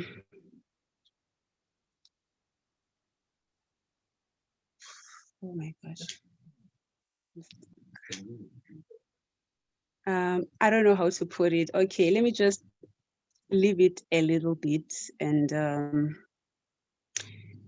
I also wanted to touch on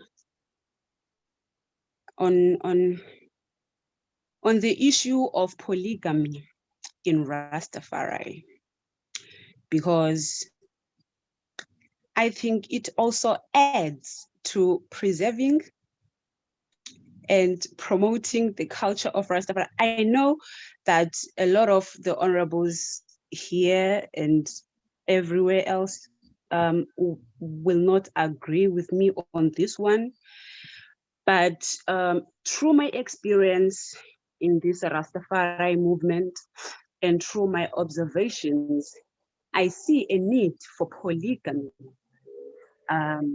because I think we can use it as something to eliminate hate among women. Because, I mean, truth be told, we do that a lot as women. We hate on each other, whether because of the men, we share the same king, or whatever the case may be. But particularly in this case of polygamy, I think we should really, really look into it and really just practice it. I mean, of course, there is absolutely nothing wrong in polygamy, as we all know it. A lot of I here, they are the readers of Bible. It is there. There is nothing new about it, as there is nothing new under the sun. So this will also help us to rise economically as Rastafari people, because I think it starts from families, building our families, and succeeding in building our families will mean that we will succeed in building this nation, which is a Rastafari nation. So I think, yeah, preserving, we need to preserve the Rastafari culture. And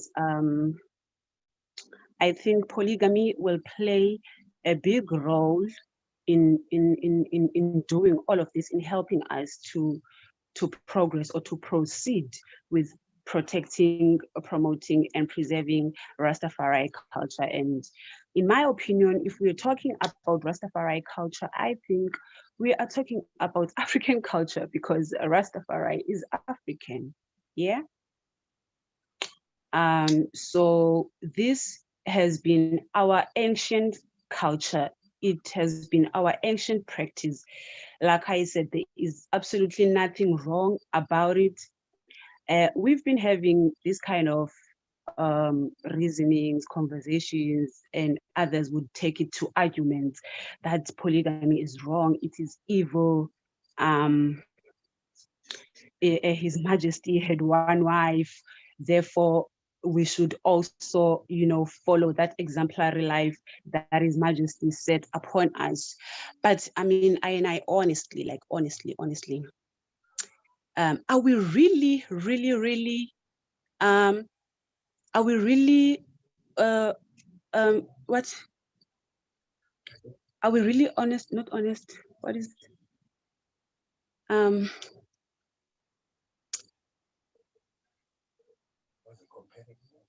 No, not.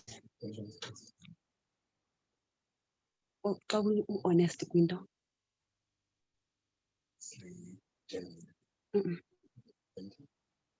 Are we really? Oh my gosh, my words are just running away. But it's okay. What I'm trying to say is that the question that I'm trying to ask here is that are we really loyal? Yeah, that's the word I was looking for. Are we really loyal to monogamy in Rastafari? Because like I said, from my opinion and from my observations, the people who are preaching a one man, one woman gospel in Rastafari, which I'm not saying it's wrong, most of them or some of them are not really loyal to monogamy, are not really loyal to that gospel of having one queen, like of a one king and one queen. Like they would make an example of His Majesty. You know, they are, I think it is the cause of the conflicts within women, the cause of hate amongst each other as women, because now the king is going to be known to have this one particular empress, but still he will still go around and cheat and still want to have more. Like that's my opinion, or that's what I know. That is what I've been taught, that it's in their genes, the man. It's in their DNA. It's how they are created, you know. They are created to have interest in more than one woman, and that is the truth, you know. So I Yes, am my sister, you saying can that wrap up. I am saying that men should really also adding to preserving and keeping and promoting the Rastafari culture, they should stop suppressing their natural edges, because it is natural to be attracted in more than one woman, and there's nothing wrong about it. They should just promote the concept of Rastafari for the unity of the women in Rastafari. And also us as women, we really need to learn to love each other just because we are loved by the same men. There's nothing wrong about that. We really don't need to be hating on each other just because we are loved by one man. So it's just love, and there's no wrong love and right love. Love is love. So in wrapping up, I would like to say we should really empower ourselves as Rastafari people, man and woman and children, and also take this life seriously and presenting it to the world upfully and rightfully and divinely so. So yeah, that is my time. I give thanks. Blessed love, my Lord and Empress. And I give thanks, for such a brave presentation. Speaking your opinion and your observation. That whole topic of polygamy needs a whole discussion of its own. So, give thanks for your input and your viewpoint. It brings some substance to the conversation that at some point must be had, like most other important conversations, to define our reality and our liberty. So, and as the Empress rightly say, we need to go, you reiterated what the message was from the first presenter. Do for ourselves, support ourselves, and rightfully so, the Empress is the epitome of I culture. The glory, the shining light of I culture. So the empresses must be preserved, must be respected, must be honored for their devotion, to the liberty. Now, respect and honor is something earned. So, one have to live the standard of the liberty to achieve such. Not just put on the covenant or put on the red, gold, and green. So again, the word liberty, it defines what we are speaking about. Liberty, very important. Yeah, give thanks and praises.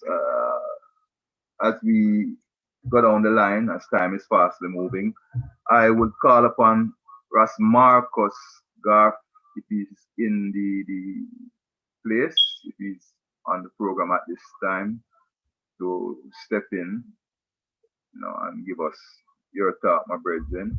Very important talk, and I'm hoping he's there in the audience because we're talking about preserving, and protecting the culture.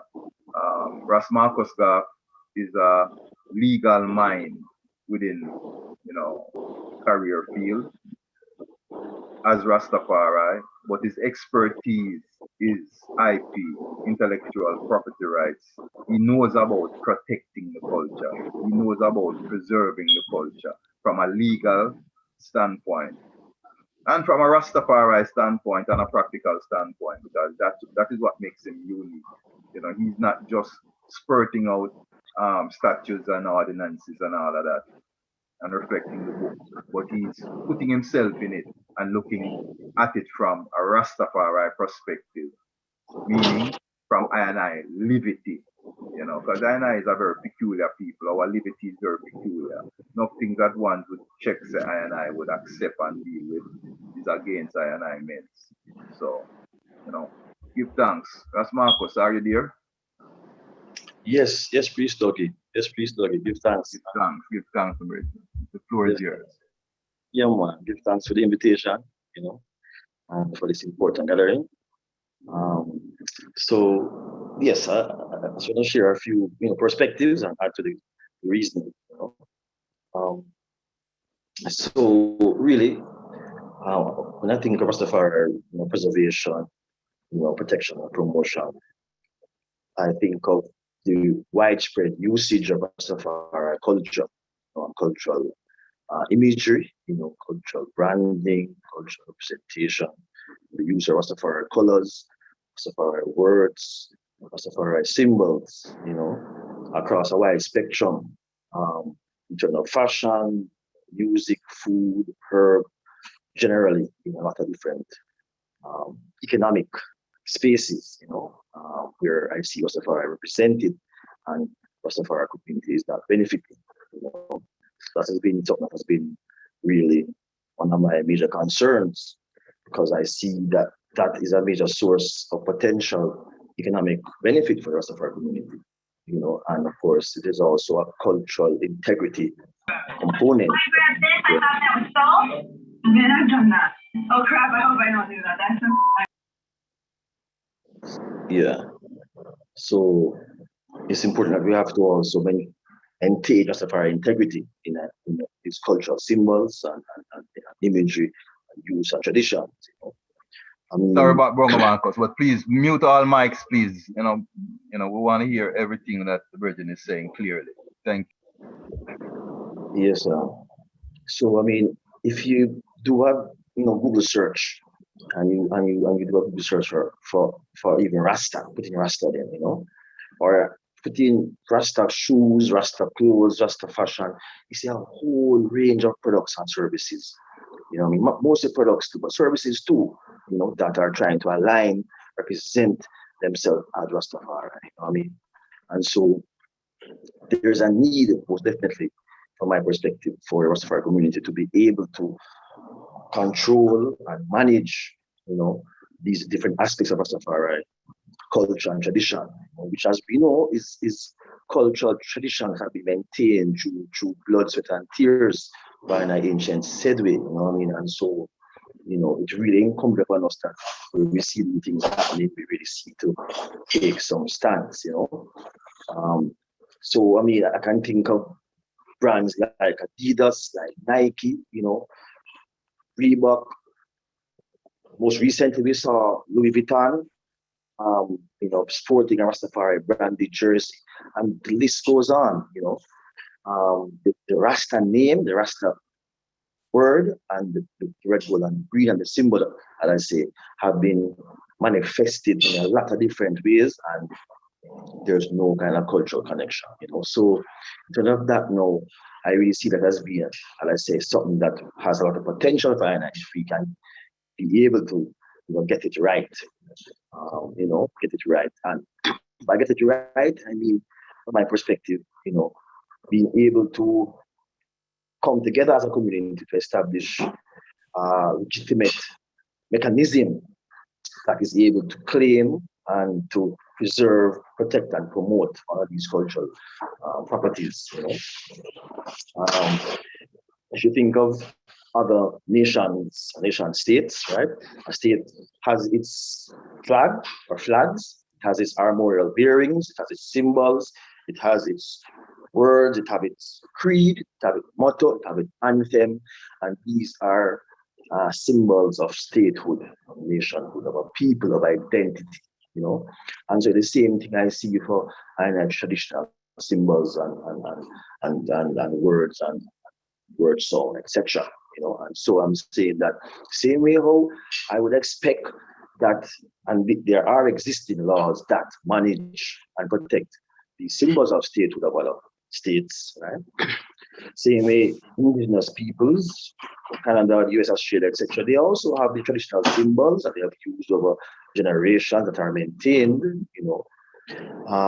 Same way, and I have to see these things as being property, as being an identity, and therefore need to be proactive in that regard. And so the continuation of the free-for-all type of trading of Rastafari cultural heritage in a global marketplace, I think is very damaging.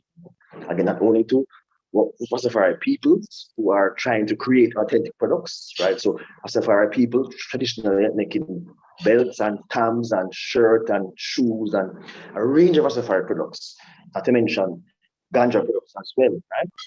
But as we know, the art and craft in totality, Rastafari has embraced and has really been the driver for coming out of the Caribbean and out of the African descendant population of the world. So talking about reggae music as well, and of course, reggae music itself has represented and is represented in a context of red, gold, and green, right? Built off of the cultural legacy of Rastafari, off of Bob Marley, and etc. You know what I mean? And so all of that is derived from Rastafari cultural heritage and tradition, same way, So it's not acceptable for us to be having Rastafari belt and tam and shirt and shoe being made in China, being made by non-Rastafari ones, I say kill any local economy, kill any creativity and kill any traditions, because those things then become manifested and become duplicated, right? And what you have is counterfeit Rastafari products being made by outsiders to the community, which again, because of their ease and the cost of doing which they can compete with authentic products and go to kill industries. You know what I mean? Think about same way Rastafari art and craft, right? Rastafari a way we do art, where we represent His Majesty, we represent the world through African lens and perspectives, Do you think that can be being exploited widely across the spectrum globally, Not even so much in Jamaica, again, global. And so, and I say, I think it's really imperative, it's not an easy thing to do, but it's imperative that NIS Rastafari try to really bring these things on some kind of regulation, right? Now, what does that mean, right?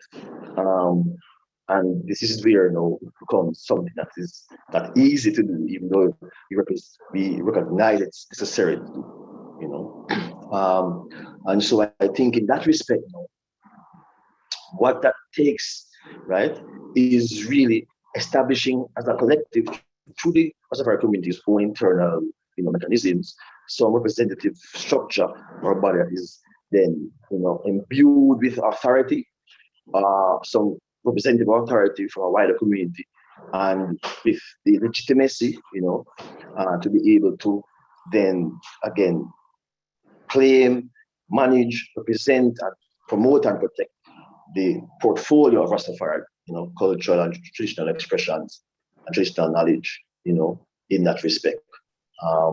And as an asset base, as it were, as an asset base, but again, these things are things that have sustainable economic opportunities, because of the popularity, of the resonance of Rastafari heritage over many decades. That was a recent thing, and for all intents and purposes, Rastafari culture is going to have a phase where it go or lose popularity. It's there. And as we enter into the ganja space right now, I think it's like an imperative that we look at this because ganja space has a lot of economic opportunity. That again is very much so riding on Rastafari cultural and traditional expressions. You know, if you go to Amsterdam, which of course has been for Europe for a long time, the center of ganja decriminalization, is red, gold, and green town you're looking at. You're talking about the ganja spaces and the ganja economy there. Red, gold, and green Rastafari culture drives ganja economy. You know what I mean? And so I'm saying here we are now in a decriminalized world. You know, again, Rastafari culture and imagery is being used, will continue to be used. And so what I also have to look at as well is not just seeking to control and protect and to manage what is already happening out there and to claim it back, but also for INI to be able to develop our own internal industries, right? To be able to foster and facilitate and empower our own artisans who are making Rastafari art and craft, bells and tam and shirt and shoes, who are making authentic Rastafari music, designs, who are doing authentic Rastafari ganja products. We have to also build up our own indigenous industries at the same time to be able to maximize and take advantage of that goodwill we have out there and how our culture is being respected out there, you know. In a time where, and I say it wasn't always so, you know. So we have a chance to do so, I think we need to do so. It takes cooperation, it takes a level of, tolerance to work in a community context whereby we don't always see eye to eye, different perspectives, different mansions, different traditions within Rastafari tradition. But we still have to do so. Working together for the best interests of the family, then you have to give and take, because it can't be done unless there is, again, some collective entity that is able to and is seen within the community and by one's outside as having the authority to be able to go after and claim and negotiate and bring home the benefits from INI culture that awaits INI out there. So I want to say just a few words still, and leave space for the reasoning and discussion. But I can give thanks for the invitation and looking forward to the whole fullness of the interaction further on. Yes. Yeah, them say good things and sweet things come in small packages. So yeah, Ras Marcus, very important, very informative.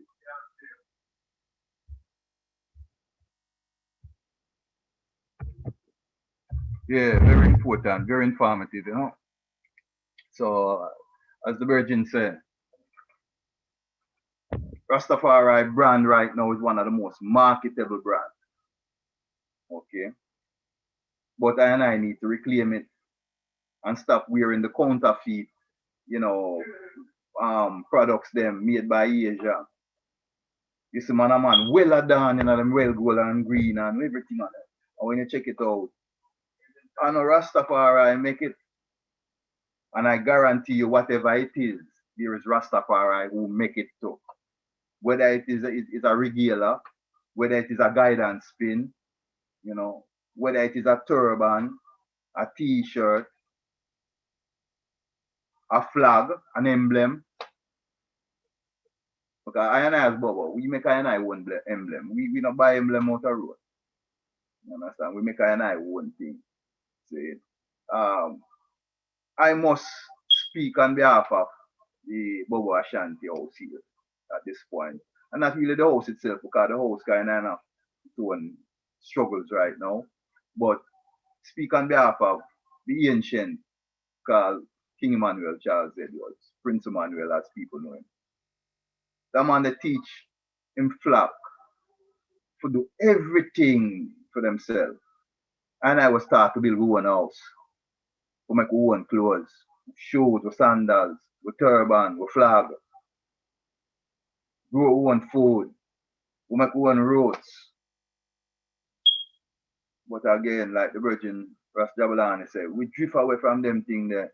And we start by Baba roots on the shelf and this roots on the shelf out there. So we start by some custom turban over there, so, and some robe we built by some Asian around there, so, and some dragon looking lion flag and all them things there. Instead of looking for brethren them, searching out for brethren and sisters that do craft work and supporting their endeavor buying black, buying Rastafari, supporting the nation. See, everyone knows that Rastafari is a struggling movement. Not so we're not rich, you know. We're super rich, man. The culture and the spirituality is so rich. But what we're lacking is the unity of support, the common unity, the ingredient to make community, you know. Common unity. Identifying that we have more in common than we have, you know, as differences. And even though Mr. Chin I sell him thing for $1 less than Bongo around here, so I go buy my thing from Bongo, you know. Because I know say my dollar go support the black endeavor, the African endeavor, the Rastafari endeavor. See? So these are some realities that we have to really deal with as a people. We have to learn to be more clannish when we need to be. You understand? Because black people, we open up our arms to everyone. You know? That is how Africa gets invaded in the first place. Because, you know, Europe depict I and I as some barbaric people with some big old black pot of put people inside there and cook them, called we cannibal. That is the pictures that first floated around in cartoons and all kind of things of portray the African. Well, if we really stay so and do them that when them land, you know, them wouldn't be dead now, you know. If we did do some things to them where them say we are, they would not be in Africa right now. But we are the most welcoming and accommodating people. We need to start to love with security. We need to start to love with what? With security. What that mean? What the rest I say? I mean, look out for your brother and sister. I am because they are them. No one is an island. I can't survive by myself. I can't represent Rastafari alone, although I'm an individual Rastafari and I stand for my own. But Rastafari is a nation, so I represent a nation. And I have to start thinking on the nationhood level and come away from the little myopic way in which we see things and the little mansion separation thing. So what I man is a Bobo Ashanti. My virgin Ras Jabalani is our original 12 tribe. I'm ancient. See, I'm a great elder Ras Miguel Lana, Bingy man, Bongo, Wise there, Bingy man. King Frankai, Bingy man. I'm a virgin them, love them artically. I don't see no difference. When them hurt, I feel the pain. We have to start thinking them way there again and live them liberty again. We have to go back to the liberty. Left the museum alone and the I and go to the I and I. I am because thou art. See? Yeah man, we give thanks. Now we have as the final speaker, and I did this personally for a reason, and hopefully she's there and ready to go. You know. One I man, astute sister from South Africa. Mama, yeah, Asantiwa. Yeah, activist, cultural ambassador. She runs an institute there in South Africa trying to educate the youth them and organize youth them and teach them survival. See, teach them what reverencing them culture is all about, what preserving and promoting and protecting them culture is all about. A strong woman that been through many things in life, like all the way at Rastafari. So she have her testimony. See, but a very productive empress. And I man, it's a privilege for I man to introduce Mama Shantua. Mama, you there? Giving all honor and praises to the Most High, His Imperial Majesty Haile Selassie. Giving all honor and praises to her Empress, our own, was there are many. Giving all honor and praises to those of the ancient ones who have walked before I and I. Giving all honor and praises to those who are here, the ancient ones who have gone through this liberty and has given I and I the right to stand firm, stand tall, and to be proud. Giving all honor and praises to those that will come from I and I, that will make the liberty more valuable because of what I and I have given to them for their future. We give thanks, Elder. I was just listening in and I just want to greet the panelists that are on. I also would love to greet ones and ones who are listening in from across the earth. And I know ones and ones who know of me and probably have never seen I.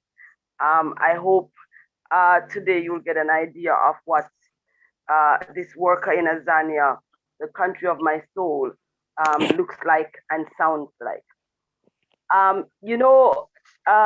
Chair, when I saw that I was going to be speaking on this reasoning, the first thing I said to ones is that there are many more who are much more fitted to speak about this than I am. There are many more who are much more qualified. So I am humble to that fact, and I will only be given an opinion of a liberty that I have known and lived and trusted, because if it wasn't for this liberty, what I do now today would not have existed. So we give all thanks and praises. Am I clear? Is everyone hearing me? Yes, I. All right, blessed love. So let me start with a quote that is one of my favorite quotes of His Imperial Majesty Haile Selassie I, when he speaks towards Africa unity. And His Majesty reminds us it is no less important that we know whence we came, and awareness of our past is essential to the establishment of our personality, our identity as an African, His Majesty speaks. So when I thought about protection, promotion, and preservation, four things came to my iris immediately. Reassess, where is the Rastafari community? We might have to do a roll call. Who are we? Where can one access the collective Rastafari knowledge? Reaffirm that we are the custodians of a unique and a one-of-a-kind way of life. We are the original influencer. How are we using that influence? How are we able to determine how far our influence is in terms of giving us some data in how deep? Last Wednesday, I had a young Rasta sister speaking to my radio program in Jamaica called Focus on Africa with Sun City Radio. And the sister was writing songs about Rastafari and how it has influenced her life and freed her from being on the streets. And now she started her own band with her own youth them.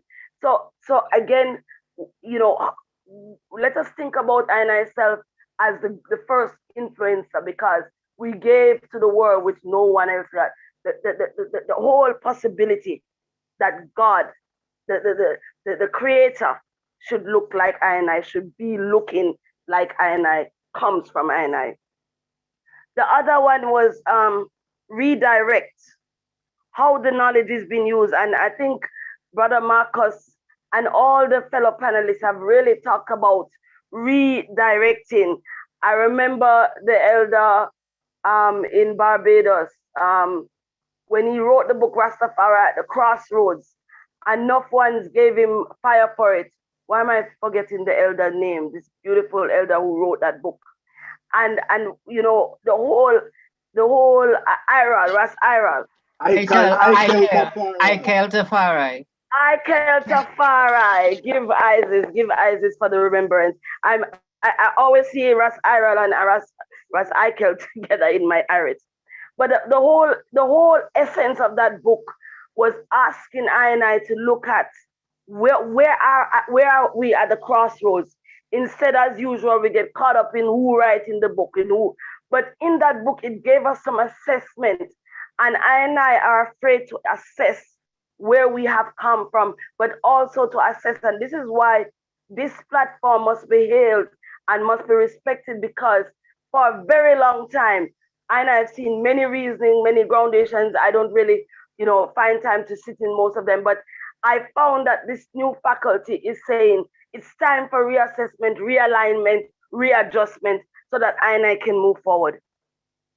The other one is re-implement the collective principle.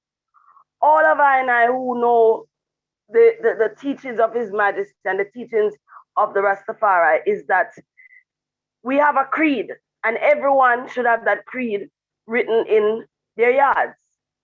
And one of the things that I remember, I saw amongst some elders in St. Lucia and Grenada, I think it was with the Caribbean Rastafari organization.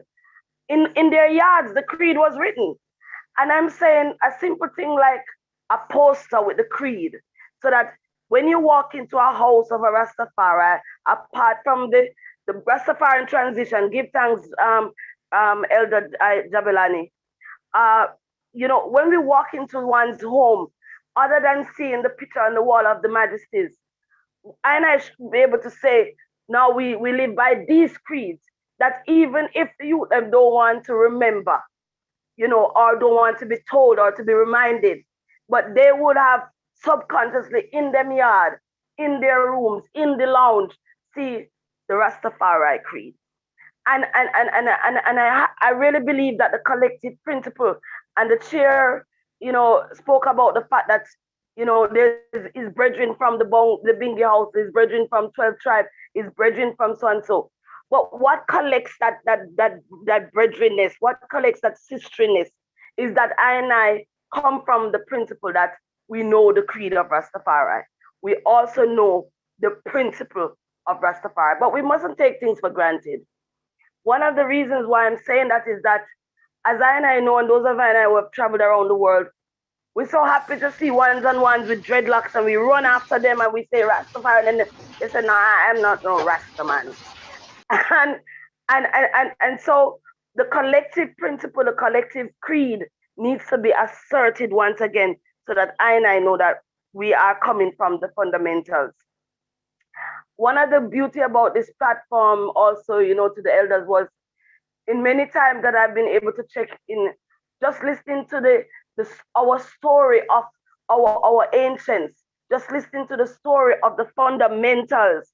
And I mustn't be afraid to push forward the fundamentals of Elder Bonagees, of the great Rasta matriarchs, Mama B and them. We need to quote them again. We need to bring them forward, because those are some of the things that, in terms of re-implementing. So it's reassess.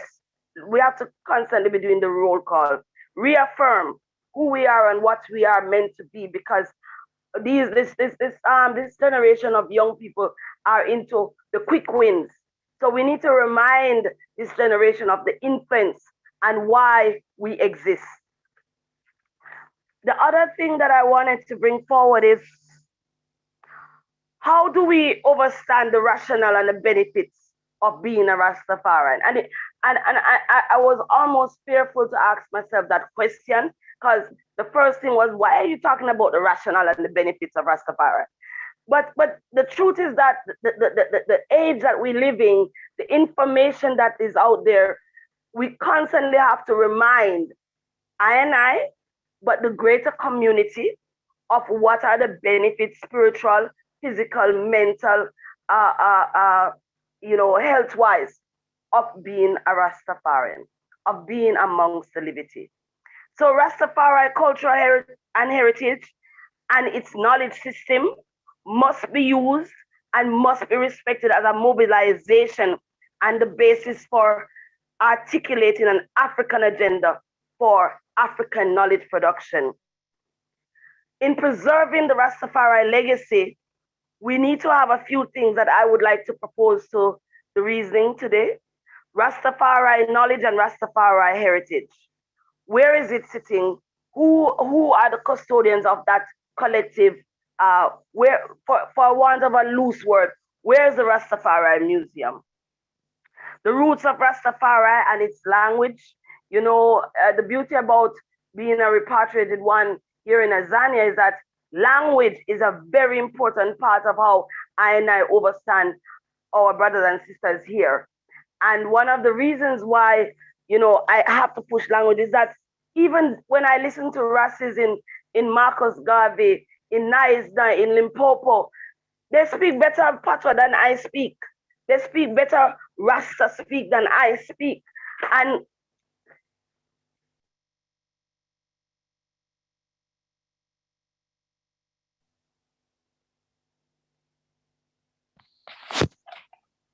I'm still here. I just think I got too excited. So the blessed love, can you hear me? Yes, mama. Yes, mama. Go ahead. Yes, Yeah, ma'am. so the idea. No, I'm gonna just have some tea for you.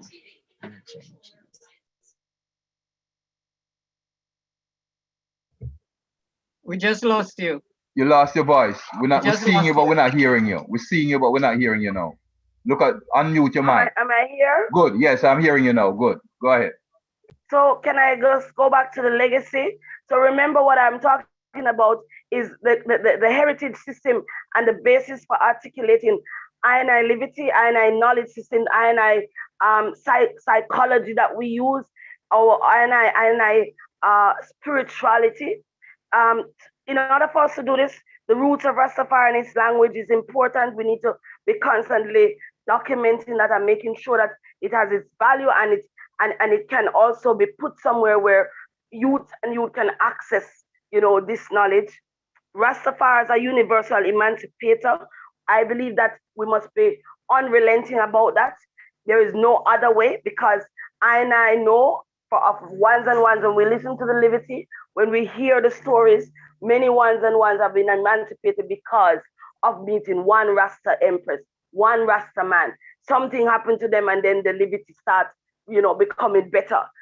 So these are some of the things that I believe that we must claim and we must own and we must put value to the claim. The one that I think the reason why I'm here today is to talk about creating Rastafari institutions. In the lockdown or the lockup last year of this ease that they've spread on us, I felt that it was time that, having served in all of the tertiary institutions in Azania in one way or the other, I could not even imagine that I was going to go to sleep and not prove that as a young woman coming out of Maroon, coming from the Maroon Liberty, coming from that place where I was able to grasp the knowledge of Rastafari, I would come to Africa and not show something for the repatriation of the works. And so for the first time in South Africa, a repatriated one was given 4.5 hectares of land. I was given a school. And today I'm proud to tell you that we have now, just this week, planted 1,500 green pepper, 600 okra seedlings, cocoa yams, and all with the children and the youth of that village. What also inspired this is also the fact that for everything that I needed, I reached out to Rastafari, brethren and sistren, and the sustainability of this center is based on Black funding. Because I am tired of us saying, look at this one and look at this one. And it's good to observe ones and their achievements. But I believe that the only way this institute can be built is if I put our hands and say, yes, Institute of Africology, this is our tide. This is how we're going to do it. And I tell the people of the village that this center is a gift of the African people of the diaspora to the Africans. And believe it or not, just on Friday, we got a call from the head of the province, the premier's office, and the arts and culture. And they said, no, Mama, yeah, we hear that the Institute of Africology is doing Africa Day. We didn't even know how to do it. Can we just ask you to just run Africa Liberation Day for us? It's never happened at a Rasta. No one would. I hope Rasta is on. I don't know if he's here, but he can tell you. For ones and ones in government to come and come to a Rasta to say, no, we're handing over to the eye because we know you are able to produce. It's not a small feat, And so the mission of Africology, when we started in 1998, and the mission of the Institute of Africology Resource Center now in KwaZulu-Natal is really to deal with African Renaissance, health, organic farming, and the philosophy of Pan-Africanism. Those are the fundamentals that we have started with, because right there, as you know, South Africa is no stranger to Pan-Africanism. South Africa is no stranger to Black consciousness. South Africa is no stranger to these kinds of consciousness, but we need to institutionalize the knowledge. So this is one of the things.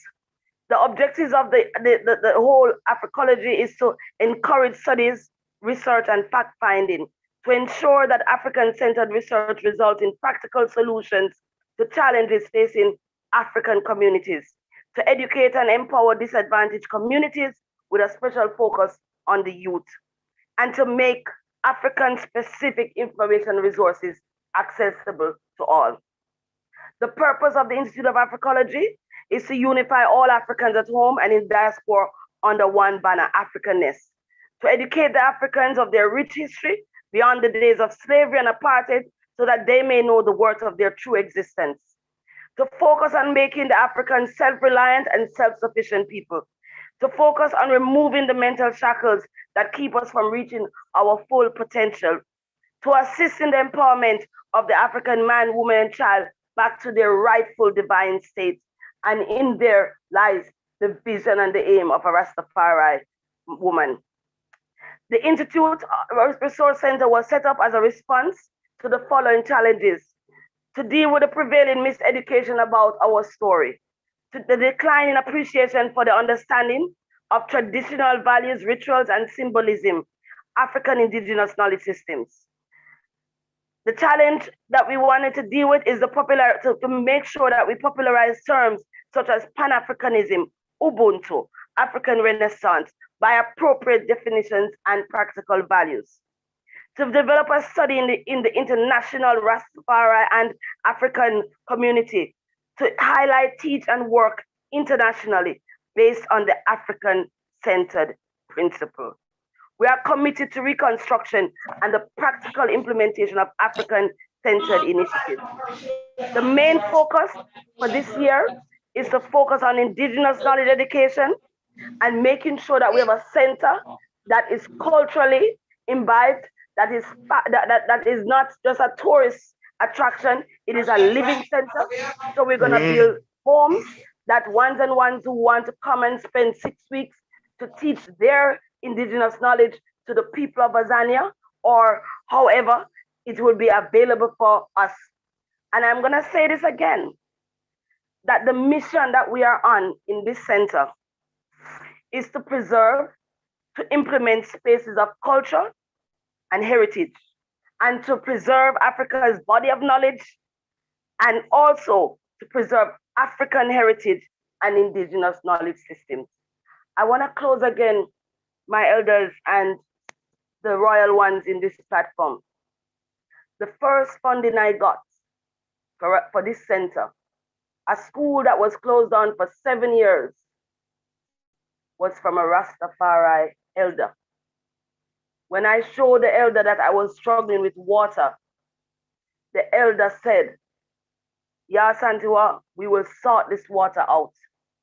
Today, this morning when I was at the center, we have 3 tanks, and I saw old women and children coming to take water from those tanks because in the rest of the community, there was no water. The other point I want to make, because I know I've been chastised by many that I don't fly Rastafari flag, I don't go up and make noise, but by your works, they will know you. And so because I have never been part of the conversion or trying to con no one into the liberty, I believe that it is I works, it is I commitment to making sure that when I works is shown, the interest becomes more deep, the questions become more earnest. And so those are some of the things that, I just wanted to impart to the item.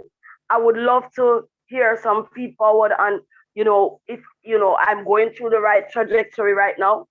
The center has not been funded by government. We are not going to be getting any funding from government. I believe this is the one time that we are in a place and a time as Africans, as Rastafari community, to put the flag up and say, this center, the Institute of Africology, is a Pan-African center based on the fundamentals of the creed, based on Nguza Saba, based on the teachings unapologetically of His Imperial Majesty Haile Selassie I and our prophets, the great Honorable Marcus Mosiah Garvey. In this way, I give thanks, and I really am humbled to this platform for even wanting for I and I to come and share the thoughts and to share the journey. It's been long, it's been sweet, it's been bitter, but as Mama B always say, no one but Rastafari. Last year the first, we give thanks. Yes, Mama, spoken like a true revolutionary, you know. Why, if I was there, I'd wash your foot. You're deserving, you know, the efforts that you continue to put out to make a difference, to inspire and educate the African youths and the upcoming Rastafari generation is magnificent. Rastafari. You make I man proud to be, you know, you make I man proud to be Rastafari. These are one of the few moments that, you know, I and I can say, yeah, see, that is what I and I is all about. That is what it is all about, you know. Give thanks. Mama talk about the rationale of Rastafari.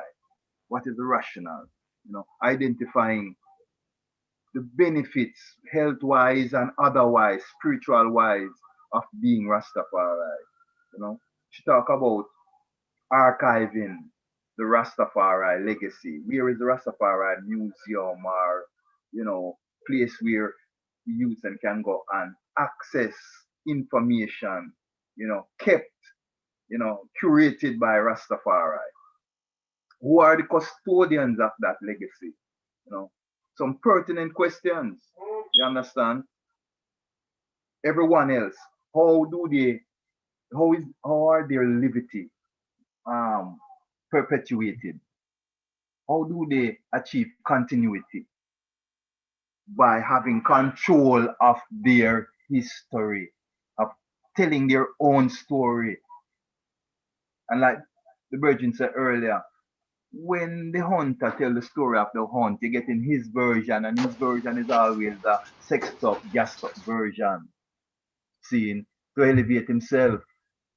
While I is not looking to elevate I self, I is looking to establish the truth. So I need to be writing such and establishing such.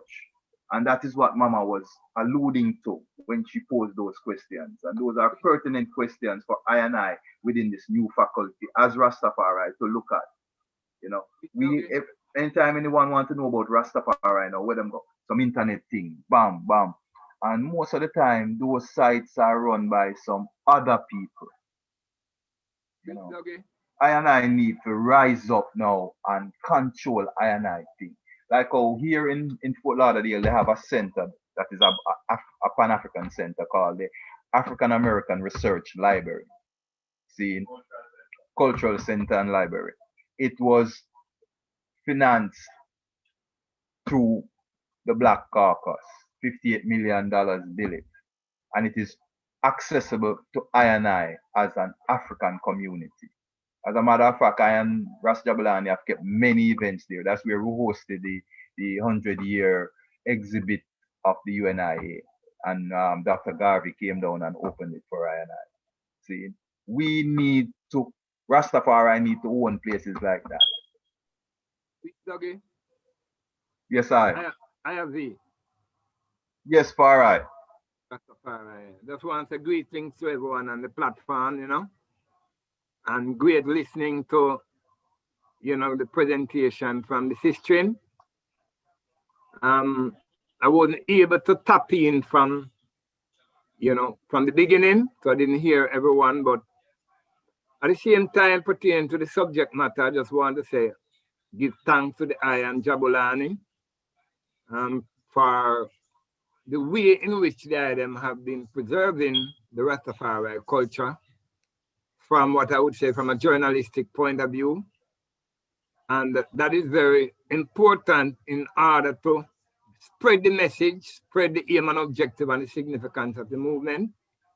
Also, I know Frankai was supposed to have been presented. I don't know if he did, but he being also a journalist, and I being in Antigua many times, I will, watch him, presenting from a journalistic point of view what Rastafari is all about. But listening to this history a while ago, it's very good that she, as a sister, Rastafari sister, could have gone to Azania and have gotten that respect from both the community and government representatives in the community that she is, she's based at the moment. Now, like she pointed out, that the funding Rastafari point of view because there was no water. Again, I look at things from an economic point of view and how can I function collectively from an economic point of view to help to preserve, ANI culture, to point out the significance of ANI culture. And for activities like our sister in, Asantewa in Azania, because it's obvious to do these things, we're going to need economics. And like there have been to Rastafari Roots Fest, in Negril, that was one way of trying to spread and preserve and to show the significance of Rastafari culture to the international community, because most of what is seen by the international community of Rastafari is from a reggae music point of view. And reggae music does not really tell the actuality of what Rastafari is all about, Again, this is Chin pointed out that when she went to Barbados and the fact that the creed was there written that everyone going into that premises could see the creed to know that the aims and objectives are the creed of Rastafari was that the hungry be fed, naked, clothed, sick, nourished, aided, protected, infant be cared for, but also that the ignorant be educated. So, I always look at things from the economic point of view and how we can collectively achieve the necessary funding to help to establish the type of foundation that will enable NI to spread and preserve the culture. I also want to give thanks to Marcus Goff's presentation because he's in a very peculiar field, in the field of intellectual property. And the fact that Rastafari, our culture is so new, unique, our language, our colors, that is also a next way of how can I preserve what is real I, and how can I benefit economically by preserving our culture, our words, sound, and colors from an intellectual property point of view in order to assist programs like what the Sistine is dealing with, Knowing that I wouldn't get to do any presentation, so I don't really want to take up any time, but just give thanks for the effort that the Iron Jabulani has been doing, the work that they have been doing on Fort Lauderdale. And I want to say to the sister in Anya that she sealed on a particular note that I was thinking about looking at the flags, the black, the green, and the red, which is Marcus Garvey's flag, and also the red, the gold, and the green, which is the Rastafari color. And I'm trying to import, but just to suggest that those are two flags that is the good, if the sister could have, flown in the premises and the school premises that she occupies and is dealing with. Again, I say give thanks for the platform and give for everyone being on it and the works that each and every individual have been doing. Rastafari. Yes, give thanks, Melda. Yeah, we have to take that call there, that call is important, when I'm on like Rastafari Beach, you have to listen, Yeah, another ambassador of goodwill, as he spoke about the Roots Fest, I and Ras Jabulani have been a part of the Roots Fest in one way or another throughout the years. To I man, it is one of the greatest or the best presentation of I culture. Also, Marcus Garf was an integral part of it, and I'm, proud to say that it was a very, majestic presentation of I&I culture, you know, by I&I, unlike most other events where, you know, it's just a money-making thing where them using I&I culture, pimping or, you know, pirating I&I culture to promote them thing and make money. The Roots Fest was not about money. It was about presenting the culture in the most positive way. It had an education component to it, where, you know, you had hours of presentation, workshops, you know, ones coming in with pertinent information from health to money management to licensing for different businesses like the CLA for the cannabis, the medical cannabis and other things. A lot of information was disseminated in the couple of years that that event has run.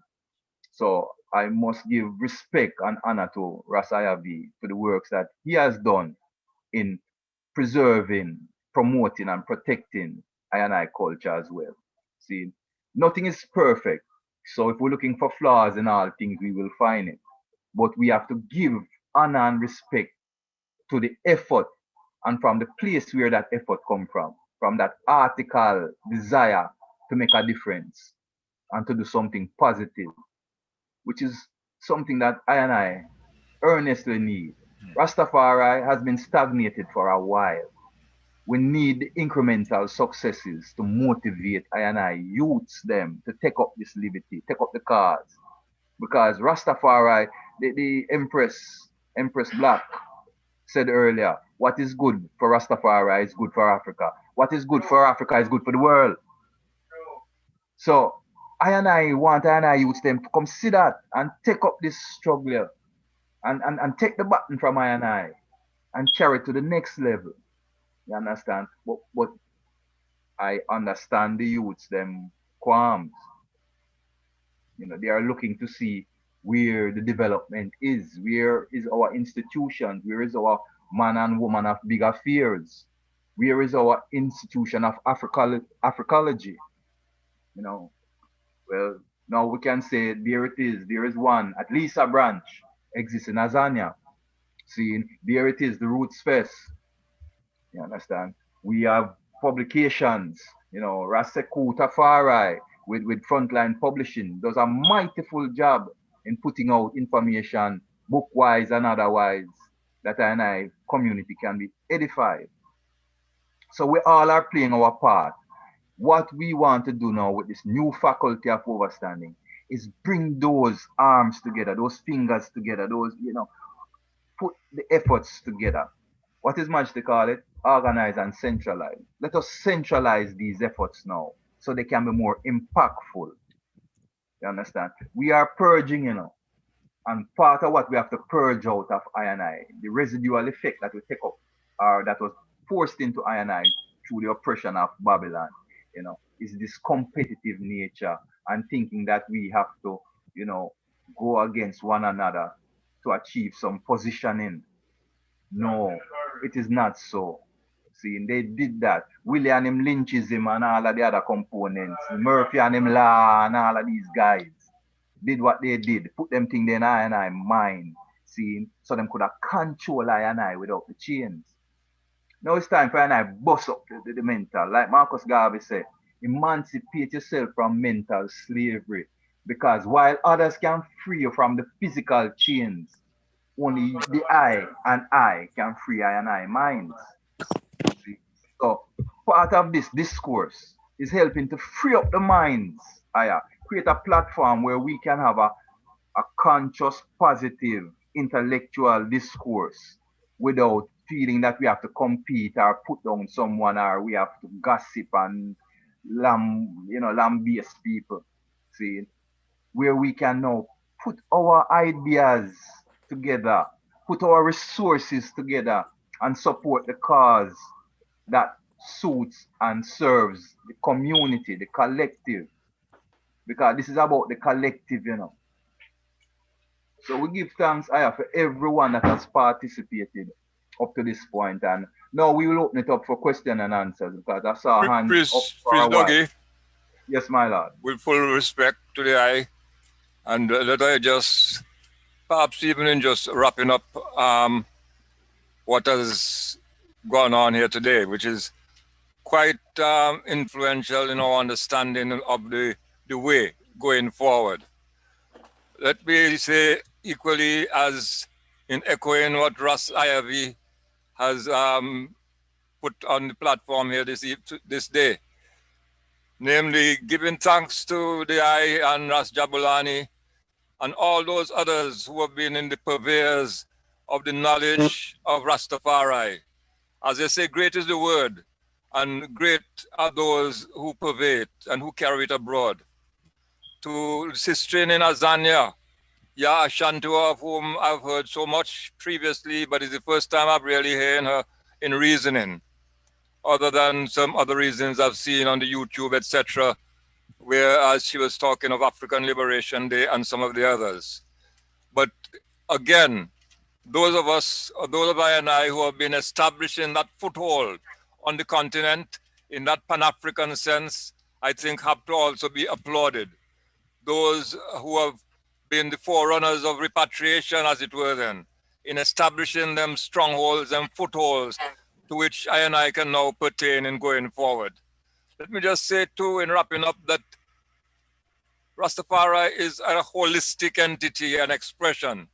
By that we mean not only a material, physical representation or a spiritual one, but also a mental one. And this is what the new faculty is providing, and Africology institutes, etc., can be providing. An institute, and just re-emphasize that we need to establish then the strong communities built on these three aspects that go together to formulate life. Very much in keeping with what Priest Dougie has just been saying. And ending then on the words of His Majesty, we should therefore not be concerned that complete union is not attained from one day to the next. The union which we seek can only come gradually as the day-to-day progress which we achieve carries us slowly but inexorably along the course. When a solid foundation is laid, if the mission is able and his materials are good, a strong house can be built. So make I and I move forward then with that consciousness of all three aspects of life moving on together, as they express as not only material, physical, not only spiritual in the sense of our praise of our divinity and of His Majesty and Empress Menen, but also in the mental aspects as we put minds to bear to determining these aspects of new interpretation going forward. Giving praise and thanks to the holy name of His Imperial Majesty, giving thanks for the platform provided by the African Rastafari new faculty of overstanding, understanding, and interpretation.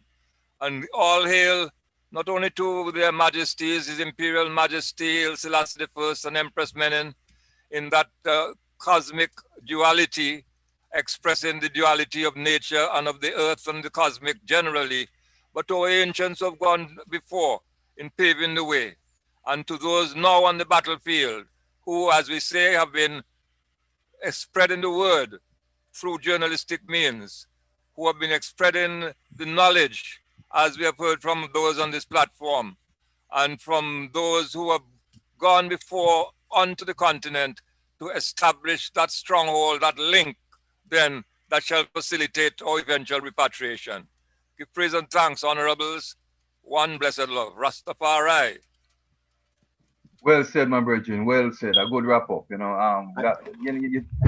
helped I out, so I do have nothing more to say. There, I said it all. Give thanks. Question. Can I say something? Question. Eh? Can I say something? Question, please. Let's get into the questions. So, see some hands up. Unmute your mic and ask the question. Ras Nimba.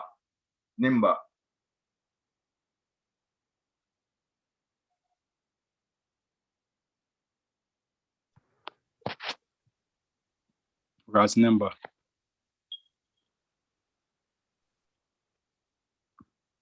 I think it was Ras Kwame that wanted to ask the question. Yeah, Ras Nimba, I don't hear you. Ras Kwame, Reverend Kwame. Greetings to ones on ones, Reverend Kwame Kamau, Trinidad and Tobago African Reparations Minister. Certainly, of course, I greet you in the name of His Imperial Majesties, and of course, his wife and our Queen Empress, Empress Menin. I am born and raised a son of Rastafari, and so I wanted to pose this question by way of a preface statement, very, very quick preface statement, because the question that was asked earlier in terms of, and to some extent answered by some of the presenters, but yet still lingers on, is that of the continuity, the legacy of Rastafari, the continuity, as it were. And as a son of Rastafari, there came a time in my evolution, in my overstanding, in my sojourn, in my journey, in my pilgrimage, where I would have entered Christendom and I would have studied within that school and I would have been certified and qualified accordingly. But having graduated from that school, I moved on to the School of the Hebrew Israelite Community. And then having graduated from that school, I moved into a more Pan-African spirituality and culture. And no matter how far I tried to go away from my original mooring and foundation on the solid pillar and rock of Rastafari, I kept, by way of science and by way of spirituality, returning to Ethiopia, returning to Africa, returning to the beginnings, returning to the oogenesis from whence I left. And so having made full circle, I am back in the house of Rastafari, in the mansion of Rastafari, in the palace of Rastafari. But now that I am here, now that I'm here with 5 years parliamentary experience, now that I'm here with a thriving company in the area of contracting business in Trinidad and Tobago, now that I'm here pursuing 30 acres and acquired 30 acres of land in Trinidad and Tobago for organic farming and for Rastafari Liberty, now that I am here engaging and promoting in Trinidad and Tobago an Afrocentric Homeschoolers Association, now that I am here as an advisor to the all mansions of Rastafari in Trinidad and Tobago, working towards cannabis reform and legislation, including the bill that was passed on the 23rd of December 2018, decriminalizing cannabis, and of course looking forward to the bill that is to come shortly, which speaks to the setup of what we call the cannabis control bill and the authority to guide that.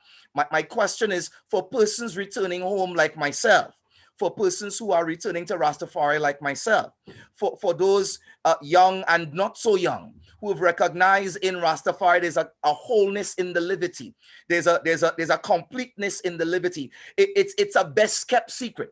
People believe and think that they know Rastafari through some of the music and some of the interactions with ones on ones, but the depth Please state the question, my brother.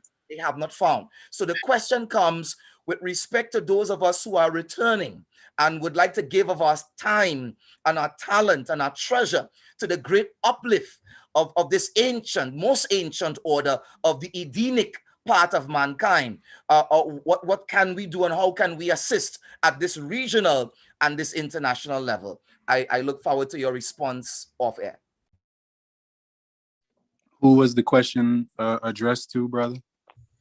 It would be addressed to anyone on the panel who would universal. That. Certainly the new government, the new faculty of Rastafari, any one of the speakers, of course, can deal with that. But those of us who are coming and returning, to what use can we be placed so that we can see the uplift and the development and the growth of Rastafari?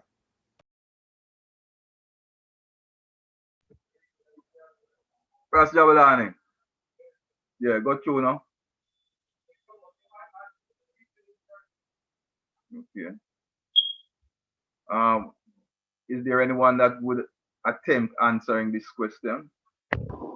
Because yes, sir. I would say something on it. Go ahead. Yes, I will give thanks, Reverend Kwame. Yeah, I too was recently assisting the ones them too down in Trinidad and Tobago with that bill. So didn't get, not sure if I got to meet there. I don't think so. That was what 2020, you know. So I'm glad that things are progressing well with that law and Rastafari rights in Trinidad and Tobago concerning ganja. You know, I think right now Rastafari has always been a global movement. You know what I mean? So ones who have been elsewhere in different jurisdictions, different maybe religious spaces and economic spaces can still, of course, lend and share that information and those experiences to what's happening in the Caribbean, to strengthen what's happening in terms of ganja and generally community empowerment, community development. So I think, those experiences that you mentioned would all be very valuable because, of course, when we're talking about strengthening our communities, we're talking about having access to global markets, being able to produce legitimate, authentic Rastafari products and market and distribute them, right? We're talking about online and e-commerce, we're talking about preserving in a way that, as has been said by ones on the panel, involves standardizing and communicating Rastafari standards and the creed and such, so that younger generations, ones who, as I say, might have maybe ventured, elsewhere and returned, can still get a groundation in what Rastafari stands for, So those are what I would say is a strength that you can bring to I here. Thanks. Yeah, man. And the reality is that the movement is in transition. Just like the book that the Empress talk about, Rastafari in transition. Well, we have been in transition from Michael time until now. Within that transition, we are now at a crossroads.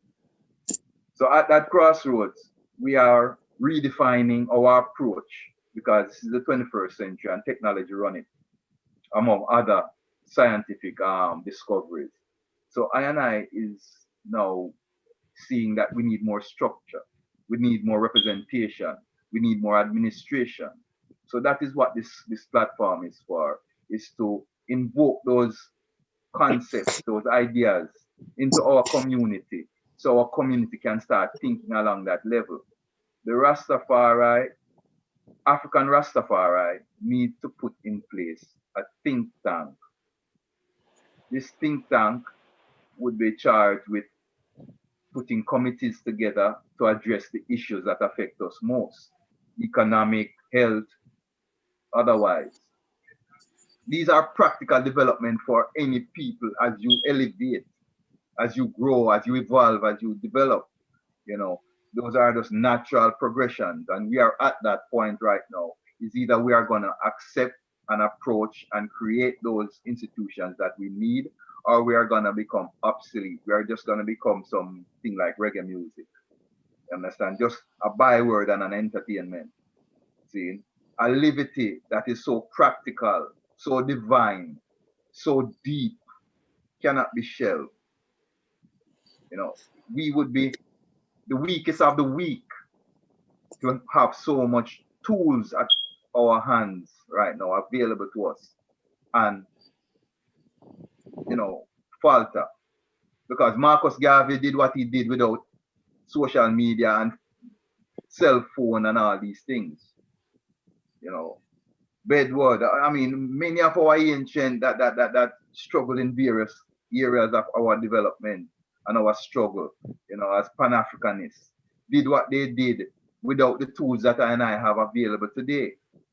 So there is no reason that Rastafari cannot put their petty differences aside, put their personal, whatever it is aside, and devote some of our time to positive development, because it will not only affect the Rastafari movement, but it will affect the Pan-African movement, which will affect the continent in its entirety. And as we know, the continent continues to be under siege, just like how we continue to be oppressed other people. So give thanks. Ras Jabalan, you are next, and then Ras Toto. Go through. Yes. Yeah. I'm on? Yeah, we hear you. Okay, yeah.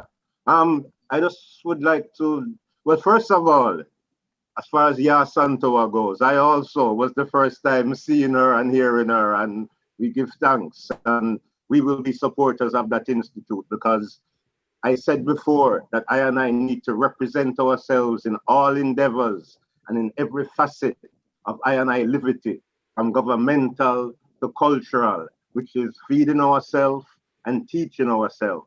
And there she is doing exactly what I am saying we all need to get more involved in. Wherever we find ourselves right now, until we get to where we want to be in Africa, we need to be doing these things and practicing what we preach. And in terms of what will help to get us there, is the collectivism. And I want to leave this thought with everyone.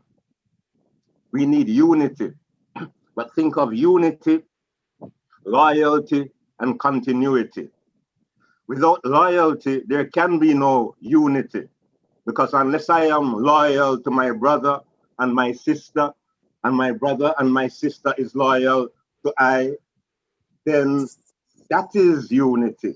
When each one, one for all for one, I am my brother's keeper and my sister's keeper, and he and she is my keeper. So we have that Ubuntu I am, because I and I are. So without the loyalty, there is no unity. And without the loyalty and unity, there can be no continuity, because we're trying to build a foundation and institutions and to protect and promote and preserve our culture and our heritage, which is our liberty in its entirety. If it only lasts another 5 years or another 10 years, and then it gets washed out to become whatever, being fronted by whoever, then there is no continuity. So these are the things we need to foster and encourage amongst each other. That loyalty one for another, so we can have the unity, which will lead to the continuity, so that we have our heritage being passed on to our future, our children, grandchildren, great-great-grandchildren. So unity, loyalty, continuity. Give thanks.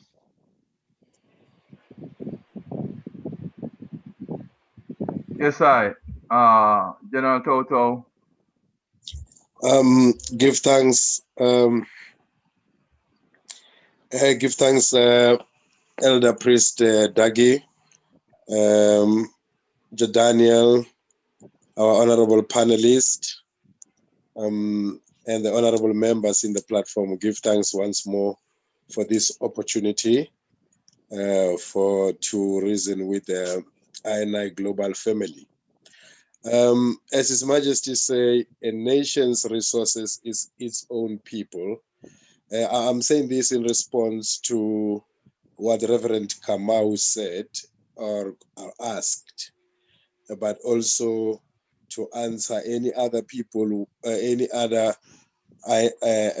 individual who might have similar question as to what is it that ones can do to assist with whatever they are privileged to have access to. For one, Rastafari is saying we will never give away a continent for an island. Repatriation is a must.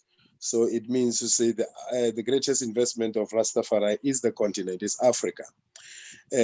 Institutions like the Institute of Africology, as Elder Jabulani already mentioned, but there are also a lot of activities that are supposed to foster interaction and trade among ourselves, like the All Africa Rastafari Gathering. This year it will be in Tanzania in November, which is supposed to be an inter-trade among us. So these are activities that require funding, that require investments. But you also have organizations that are all over the continent, like the Rastafari United Front. You find it in 16 African countries that have noble ideas and plans, like building of a construction of a school. Because every year, the beginning of the year, we still have to deal with challenges of taking the children to school and fight for them to go to be in school with their dreadlocks, in schools that are not designed for the culture of Rastafari and its preservation. So culture is economics. His Majesty said a culture without agriculture is no culture. So agriculture is economics, culture is economics, Rastafari is a counterculture, is a resistance culture. As a resistance culture, is a revolutionary culture. As a revolutionary culture, like any other revolution, it must fund itself.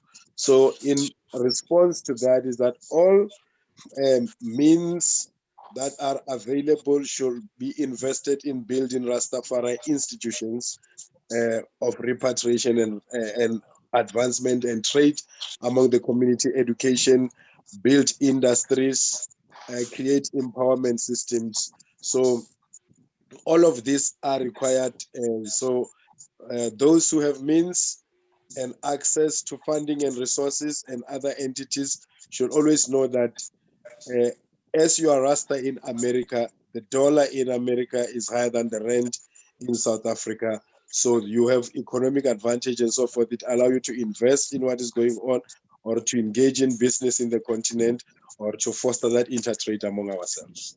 I will just give that brief contribution. Give thanks. Yes, very constructive. Yeah, man. Great input as usual, General Toto. See, these are some of the bright minds that we have among us that can analyze and assess right on the spur of the moment and give you a conscious answer to your question. Because he has identified ways in which ones can support the African initiative.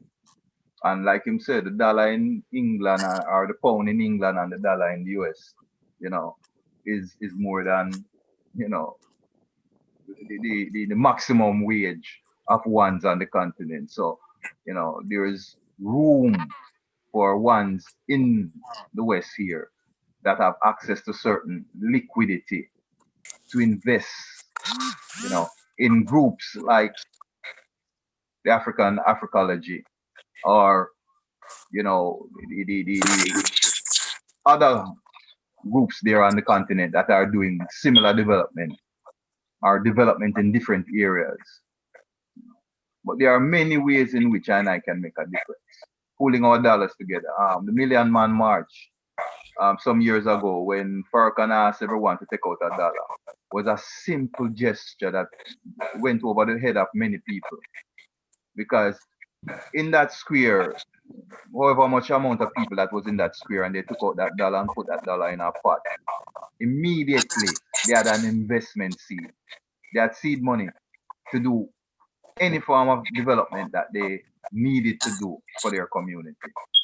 There are simple ways in which we can come together and make a difference here and create in our communities the necessities that are needed. As we want to answer everyone's question, let me move on to another question or another person with their hands raised. Colin Cumberbatch. Ras Nimba. You can Ras Nimba had his hand up and he couldn't go through, but he's yeah, but I don't see him here. I don't see him here again. No. His question was, what role does the Constitution of the EWF, or what role can the Constitution of the EWF play in our preservation, promotion, and protection of the culture?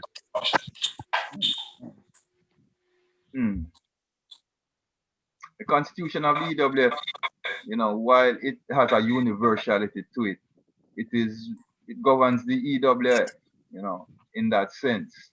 We can take from it, you know, components that apply to the collective development, but you know, I'm not seeing clearly how it would apply to the general development of the Rastafari movement. You know, the EWF was created for a specific endeavor, which it continues to pursue. But it was not created for the wider development, especially of the Rastafari movement. You know, I and I need to draft I and I constitution, and we can look at the constitution of the EWF as a template, just like how we can look at the constitution that is Majesty gave to Ethiopia. We can look at the mandate or the constitution that was used to develop the OAU, and we can pull from all these constitutions aspects of them that are pertinent to the construct that we are trying to achieve. But as a document, you know, this is the 21st century, and His Majesty said it clearly. The problems that we face today are unprecedented. The answers that we seek, they are not in any books or in any one document that pre-existed this moment. This is a moment that calls for ones to throw off the Jesus syndrome and the looking for someone else and for a greater entity outside of themselves to solve their problem. This is a time when we need to sit down like we are doing now as a family and address our issues, find solutions to those problems. You know, and it will also re-energize that nationhood spirit that Garvey awoken back then, because we need to re-energize that spirit. See, we need to be trendsetters. You know, this is the, like I said, this is the 21st century, and what we are seeing, we have never seen. Well, I personally, I can speak for myself. I never existed in a pandemic before. You know? I never see an economic collapse like I saw from 2008 coming in, you know, and the kind of struggles that I'm and people going through, you know, in the African communities throughout the globe right now.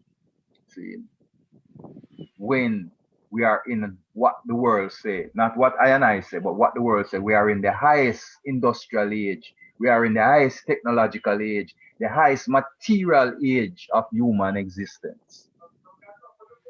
And we are suffering the most right now in this wealth of material. So, Virgin, you know, give thanks to your question. But what we are pursuing right now is answers to questions that have never been posed. See, give thanks. Colin Cumberbatch. Yes, greetings to the family. Yes, Jabo and Antigua. How that day? Yes, greetings to the family in the name of His Imperial Majesty. Look more volume if possible, if you can increase the volume somewhat. Yes, man. Yeah, that's saying greetings to the family. In the name of His Imperial Majesty, I Celeste first and Empress Menin and our ancestors, whose shoulders we stand on. Now, after listening to Empress Asantigua, it brought tears to my eyes, you know. I was in South Africa, Arizona, way back in the 90s, the other part in the 90s. And the only name I had in relation to making contact with any Rastafari in Tanzania was her name. But I all had given me her name. It took me quite a while to get in touch with her. So I was honored to visit the Institute of Africology. I remember that day so vividly, because firstly, when I went there, she was teaching a class, and she sent me to a room where I met a gentleman by the name of Dr. Coker, who is a person that I've read so much about him, and I didn't know where he was, and I spent quite a bit of time with him until her Empress's class was over. While sitting there was a young Rastafari brother in the office. The Empress might be able to tell me his name or remember who he was. But he asked me what house I belong to. So I say, I'm an Ibingi. That's all I know. That's all I've ever been exposed to. And he said, no, well, he is not Naibingi. So I said, Bobo, no. 12 tribe, no. And that he was Melchizedek, from the Melchizedek order. Now, I've never heard of that. So anyway, we left. The Empress took me for lunch, and that was another highlight in my life. It's the first time I've ever eaten injera. So I got exposed to injera. But then she dropped me off at a mansion, for want of a better word, or a house, where the brother who said he was Melchizedek operated out of. Now, all of this I'm saying to you is going to warp into a question. And I was taken there, and I went in. And what I observed was that there were a lot of young girls below the age of 17, some 16. And that is when I fully understood why the brother is saying to me that he is Melchizedek and he can't be Nyabingi, because Nyabingi is a woman or a female. And I just couldn't get him to respond when I asked him, and so what? And he couldn't answer me. Anyway, eventually, from looking at my surroundings in that place, I began to realize what it was.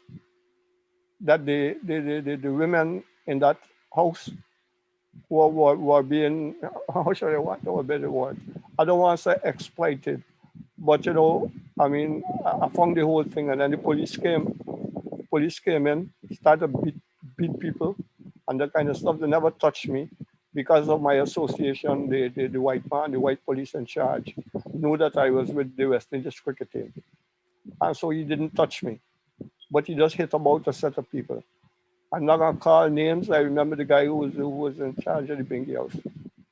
So I say this to say, the whole concept of that house was based on what the Empress raised earlier about polygamy earlier.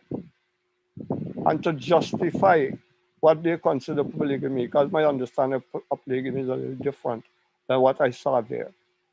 But I got the feeling that when the mayor I did, the name was changed from being Nyabingi, because the original elder there come out to the Nyabingi house, into the Melchizedek, was the exploitation of young women.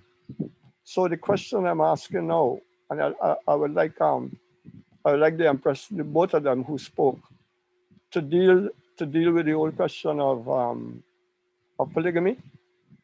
And in terms of, it's not that I'm saying that there's anything wrong with it, but one has to be very careful, given that experience that Empress Asantewa would be familiar with. I give thanks and praise. And it's beautiful seeing you again, my sister.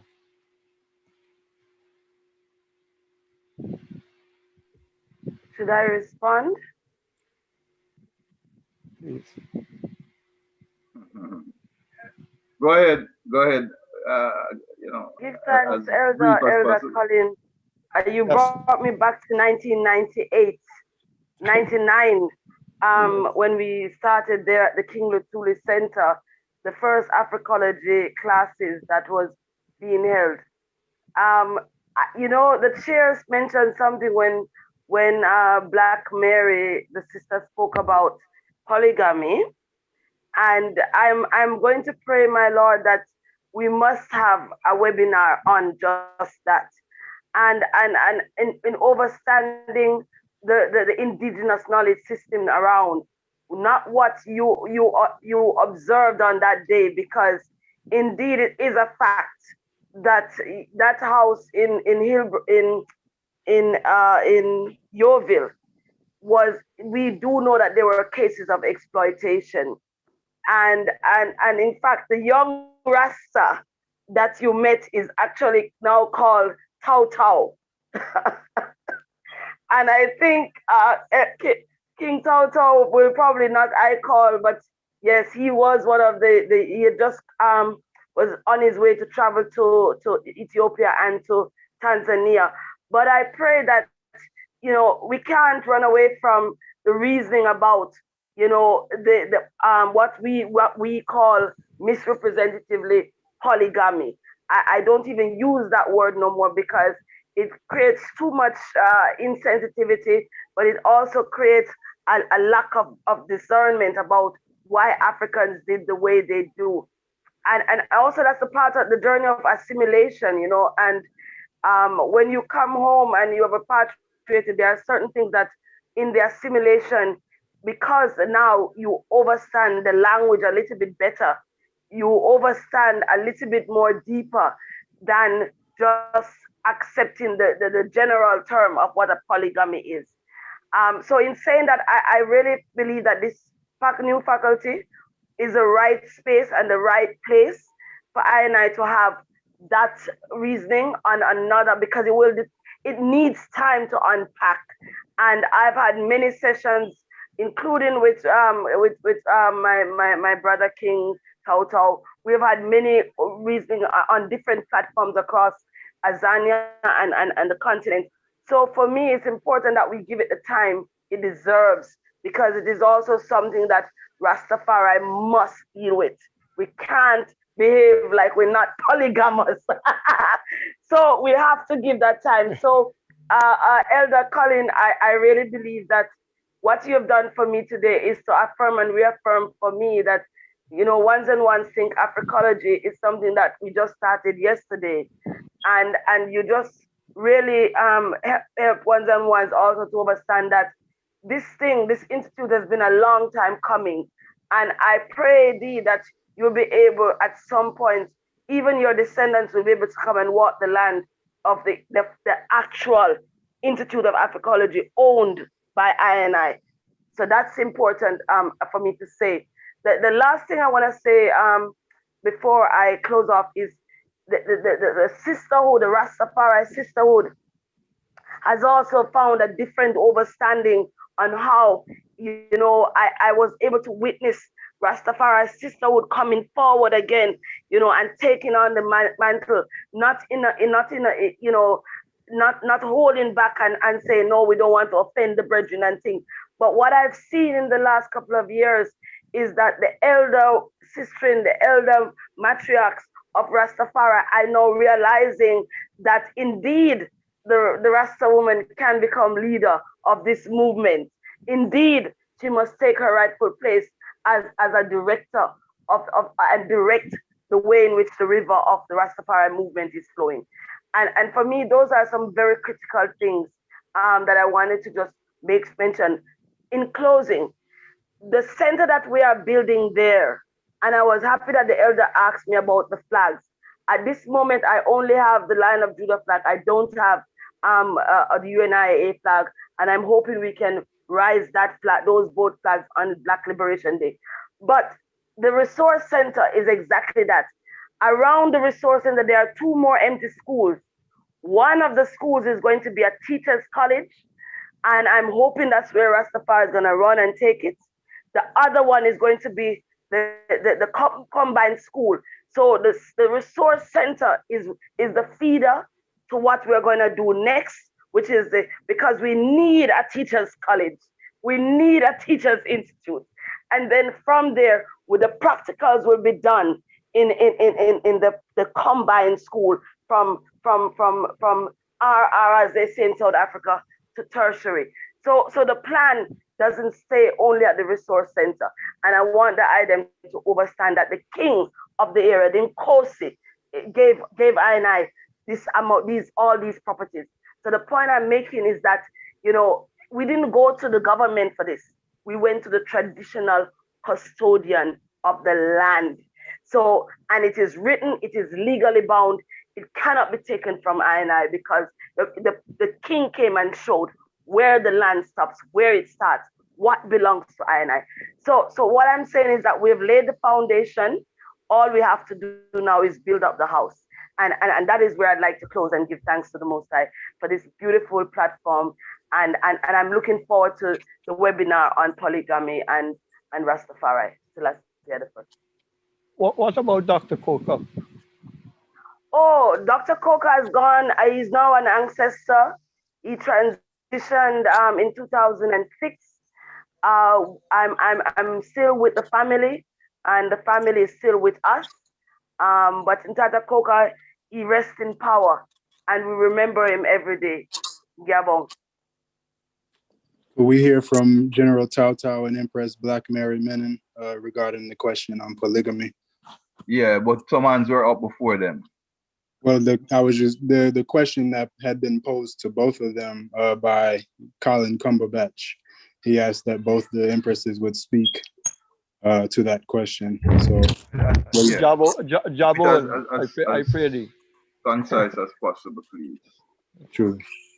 As time is of the essence right now, you know, let's just do it as answers as short and as brief as possible. Give thanks. wanted to go with these three. General Tauta, I'll go through you. All right. Give thanks to Daniel. Give thanks to Jadagi. Give thanks, Elder Colin. If you speaking of 1998 to 1999, then definitely you are speaking of what you heard of, not what you experienced. Because in 1998, 1999, we were not in existence. I was still a priest in the Nyabingi house. The Melchizedek house started in the year 2000. And then 2001 basically is uniform and everything. But also I concur with Mama Yashantiwa that with the broader subject of polygamy within Rastafari, that itself, it needs its own webinar. I agree with that. It's broad, it's lengthy. But also in terms of now culture, again, you see, there's a cultural dichotomy here in Africa. When we become Rasta in Africa, we drop our African culture and we tend to be Jamaican. You speak Patois, like Mama Yashantiwa said that you'll find the best Patois speakers even in my province in Limpopo and all over the place, because we turn Jamaican and we find ourselves in conflict with our own culture. And then when we then get back again to adopt our culture, we find ourselves in a big conflict also, because then it is like we are still an unconverted African. Now, speaking of exploitations of young women, depending on what is the definition of exploitation in terms of relations where things are operating on a voluntary association, nobody forced no one to become part of the house, become a Rasta, to come to chant, to stay there. So everything is voluntary. So then it will depend on how and what you define as exploitation. And then, yeah, I would like to reason with the elder more about that event and that moment if we really did encounter one another. Let me just give to Empress Black Mary to respond to a question so that we can save time. But I agree that, yes, we need to have a platform where we reason fully, fundamentally and broadly. Give thanks. Yes, give thanks, Doctor. Give thanks. Give thanks. Greetings once again, my royal ones. Give thanks to the elder for the question. I don't know what happened in 1998, 1999 in Newville. I was not there. And my rise about or of polygamy is not based or is not inspired by whatever happened there or the history of, like, I don't know these things. Me, I just came into the picture like last year, like 2020, into this concept of polygamy. Yes, it was something that has been always there. Like it has been always deep seated in me. Like as a young girl growing up, you know, watching different African cultures practice polygamy, you know. So it has been always, it has always been there. And then coming to Rastafari Livity, I have been a Bobo Shanti empress for 10, 11 years. And the Bobo man that I was with just decided to go polygamy. So my rise about polygamy, like I said, it is from a place of experience. It is what I've been observing in the Rastafari movement today, like in South Africa, where I come from, you know. People are involved in polygamy, whether they know or they don't know, whether as a secret or something that is brought up to their attention and they are willingly becoming part of it. So it is just my observation and my experience that, okay, this thing is here. It is our new reality, if it's our new reality, but I mean, like I said, there is absolutely nothing new about it, but it is coming back if it's coming back. It is hitting us like on a reality. It is what is happening. It is what every other empress is going through, whether she agrees to it or not, whether she knows it or not. Like I said, most of the people who are busy preaching one man, one woman, the exemplary life of His Majesty having one empress, most of them, they are not loyal to that concept. They are not loyal to that gospel. They must just come out with it and just practice polygamy openly, you know, because like I said, it causes a lot of conflict within women in Rastafari. it causes a lot of hate within us as women in Rastafari. It causes us to lose a lot of empresses, you know, who were trotting this life for the longest time, but because of these sensitivities or insecurities about polygamy, or not being able to come up front and reason and you know, and come to reasoning with it, it destroys us, you know, it destroys the movement.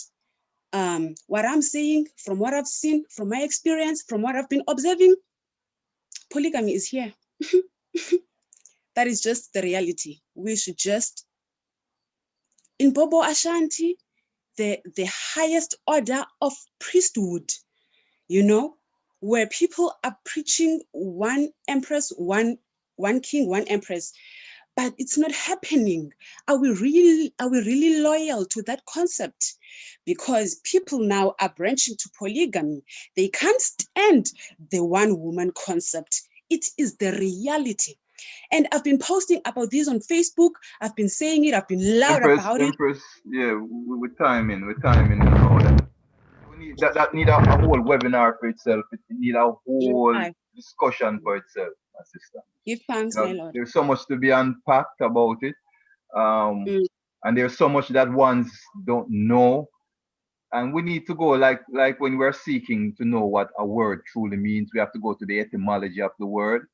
We need to go to the root foundation of that principle or that tradition, and be able to truly do it justice by, you know, unpacking it from a historical and realistic point of view. See? But there's give thanks for the answer. I don't know if it suits the brethren. But like we say, we will have a webinar on that topic, so ones can really chime in. But I want ones to come in with a open mind and with constructive reasoning. You understand?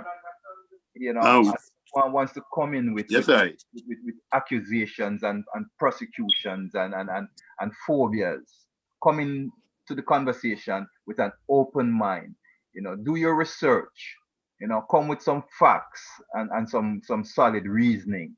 You know, and you know, because we have all of us have personal feelings or personal opinions of about different things, you know, that are not usually are not always on point, you know, until we do the real research and uncover the depth of the information.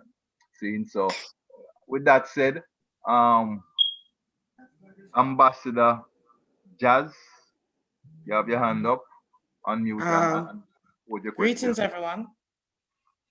Rastafari, and oh, you have unmuted me? Blessings. Okay. Oh. We're hearing you. Yeah, you request that I start the video. What if I was in my pajamas? It's a family affair. Anyway, go ahead, my sister. I'm in Ethiopia, Shashamani.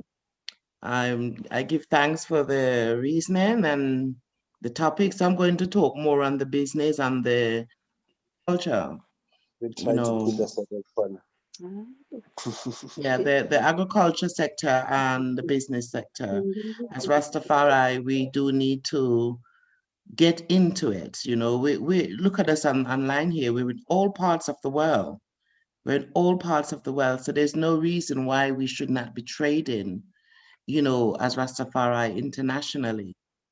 I heard someone also spoke on the, I think they call it GMO today, the grafting of different foods. And we have been eating grafted food because food is being migrated for so long, and we grow up with certain types of foods that we accept as indigenous, and they might not be indigenous, and it causes detrimental on our health as we get older. And I mean, nowadays, even younger, you find a lot of the youths that's got asthma and, you know, certain chest problems. It can also come from the food. We do need to spend time. I heard someone mentioned seed banks. I spoke on seed banks a few months ago as well in Ethiopia, that we need seed banks because the grafting and what they call GMO today, they're actually taking away the seeds. And without the seeds, we cannot replant. And this is a way, again, of making the Africans consumers, because they are tricked. Many parts of Africa is being tricked into buying these GMO seeds that makes the product looks bigger. And then, of course, after the season, they're having to buy the seeds again because they have no means of, replanting or saving seeds. Right now in Ethiopia, I heard someone mention before that they're a ganja farmer. And if you go online, you'll find the list of businesses that Ethiopia is calling for. The pharmaceutical sector, but not the Babylon pharmaceutical. They want the herbal medicine. They want the ganja.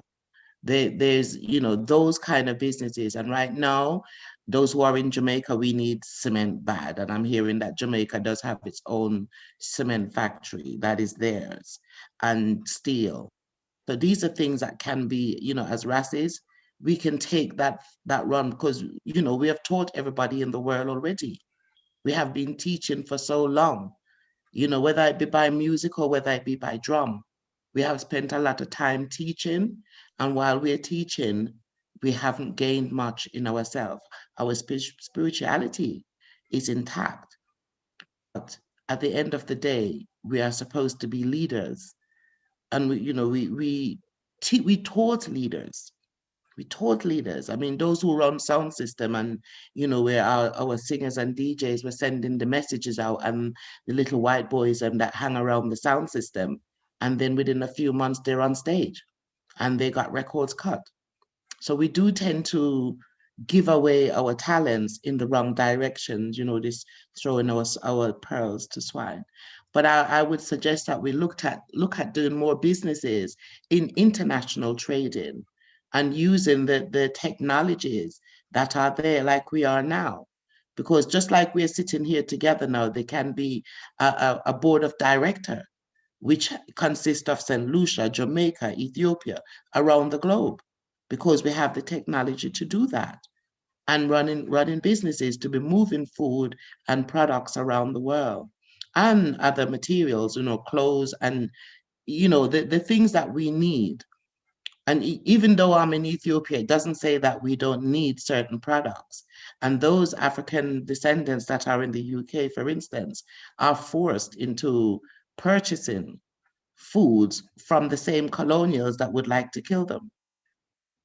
That's all I really need to say. Thank you.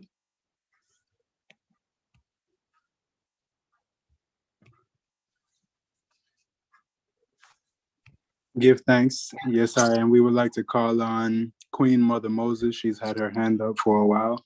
Honorable, if you would unmute your mic, please. Greetings, family, and give thanks for this blessed day. I especially want to give thanks to the organizers and the panelists. All right, start my video. Okay. All right, blessings, blessings, blessings. Nowadays, I would like to be undercover, but all right. Queen Mother upstairs of the Underground Railroad right now. Beloved, yes, of course, the issue of polygamy definitely needs its own webinar, okay? But if anyone in a polygamous relationship and don't know that they are in it, it is not polygamy. Polygamy requires tradition and ceremony. Moving on. Give thanks, for the one that is asking what they need to do. And I'm going to go to the loyalty that my beloved brethren, Jabalani Tafari talk about. But here what the loyalty I and I need. The loyalty to the work and the blueprint that has been set down by Emperor Haile Selassie for I and I to really implement Because when you have loyalty to individuals, them change their mind, your overs, and then you have to go with it and come up with new things to fit it. So His Majesty said today Africa has emerged from this dark passage. Our Armageddon is past. You know, we have to go to his message to I and I about unity, to the African Union, that is I and I as the Organization of African Unity. Because we know it's a difference, you know. All right? And him say, I and I are the ones who refuse to accept the judgment passed upon I and I by the colonies. I and I who have held unswervingly, loyal enough through the darkest hours to a vision of an Africa emancipated from political, economic, and spiritual domination. And that I and I going, you know, I hear His Majesty say, many of them never set foot on this continent, while others were born and died there. So we know, say, we are not African because we're born on the continent, but we are Africans because African, you know, is born in I and I. His Majesty said liberty is meaningless unless all Africans are free. All right? And that go for not only nations, but gender, etc. also. His Majesty said, no insurmountable obstacles to the coming together of people. You know, see it. Him tell us, history teaches us that unity is strength and cautions us to submerge and overcome our differences in the quest for common goals, to strive with all our combined strength for the path to true African unity. You know, see, above all, we must avoid pitfalls of tribalism. One house of Rastafari, and you see those that loyal to the work of Rastafari. You know, I give thanks that I am one of the founding servants of Africology Institute, and continue to be a servant, because serve we come to serve the people. Give thanks for your continued loyalty, my beloved sister Queen. You know, Ashantiwa, and because of the I have been able to come and help to put the institutions in place. That is what good loyal to Jah work do. Leave institutions. I give thanks that the Rastafari Continental Council at its gathering declared that the institution created by the Empress of Zion, you know, for the Rastafari community in Azania, the Rastafari Annual Summer Camp Unity Power Program, RASCOP, was said that they want it duplicated throughout the continent. That's what we're talking about. Institutions, you understand, vocational training is there, and there's academic training, agriculture, culture, the arts, everything. And all of the teachers are Rastafari. And guess what? Most of the students and the youth them that come from the surrounding village, etc., are not Rastafari. We are delivering the creed as Rastafari to the African to improve the standard of life of our peoples. And that is Majesty said we must do. You know, see, and to aim say now, we must accelerate expansion of economic relations among us. You know, see, so that specialized body to facilitate and coordinate continent-wide economic programs and to provide the mechanism for the provision of economic assistance among African nations of all 6 regions. Okay, so the brethren, you know, you never leave home in my brethren, them just send you so you can't know, say, is Rastafari at the core of everything. So, you know, see, we don't need the other example outside of Rastafari, just leave it. It's a reason, him is an African, and him put forward for the Rastafari faith and order of fidelity, your overs. So you see, when if a brethren ever come to me as a Rastafari sister and say, hey, you know, say me have a wife, but me would like you come in and come do a thing me have to ask, where your wife was about that. Me no business. Me move from that. You know, see, economic, you know, see, expansion. So brethren and sisters, let's implement before we not come up with any new. Sorry, in the interest of time, we have to wrap up now. We'll call on Honorable Ross to seal up the program for us with some closing remarks. And as this is the final webinar, we'll give him the floor. Raseku, please unmute.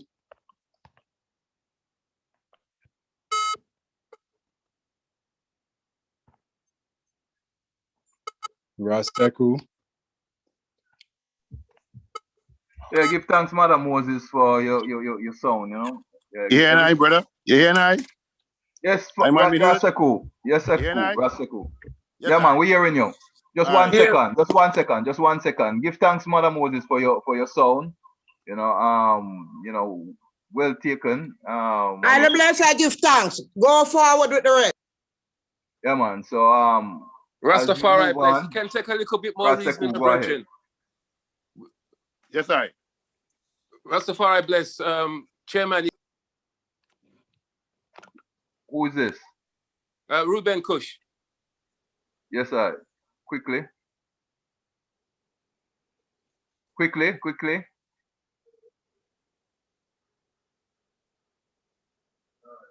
Move on. We're not hearing you, so move on. Rasaku. Yes, I.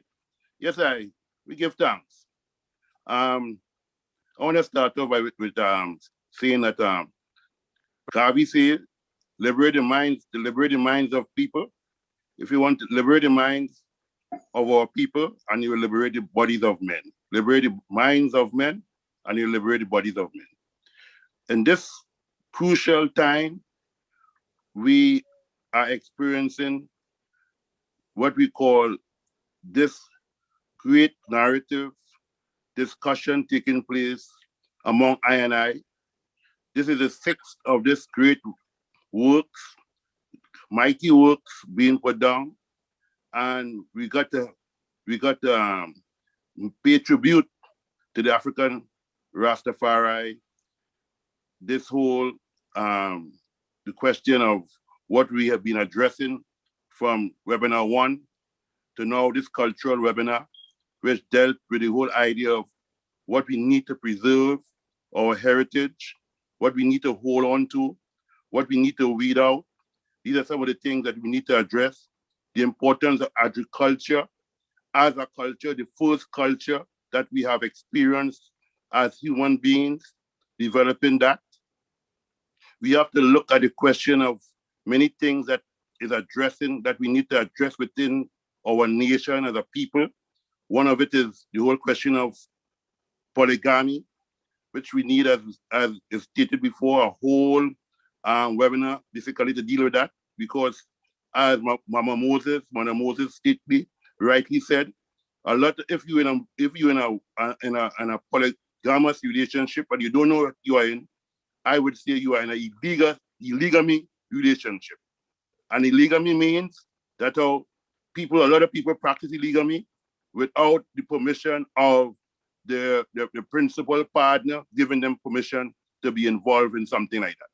So we have a lot of discussion yet to take place, but within the 6 webinars that has been conducted so far by the African faculty for new ideas and for raising the standard and the bar, we need to look at all that is necessary to save this great nation that has started with our great matriarchs and patriarchs, going back to Leonard Howell, to going back to Bongo Watto, going forward again to Attili Rogers, who set the foundation with the Holy PB.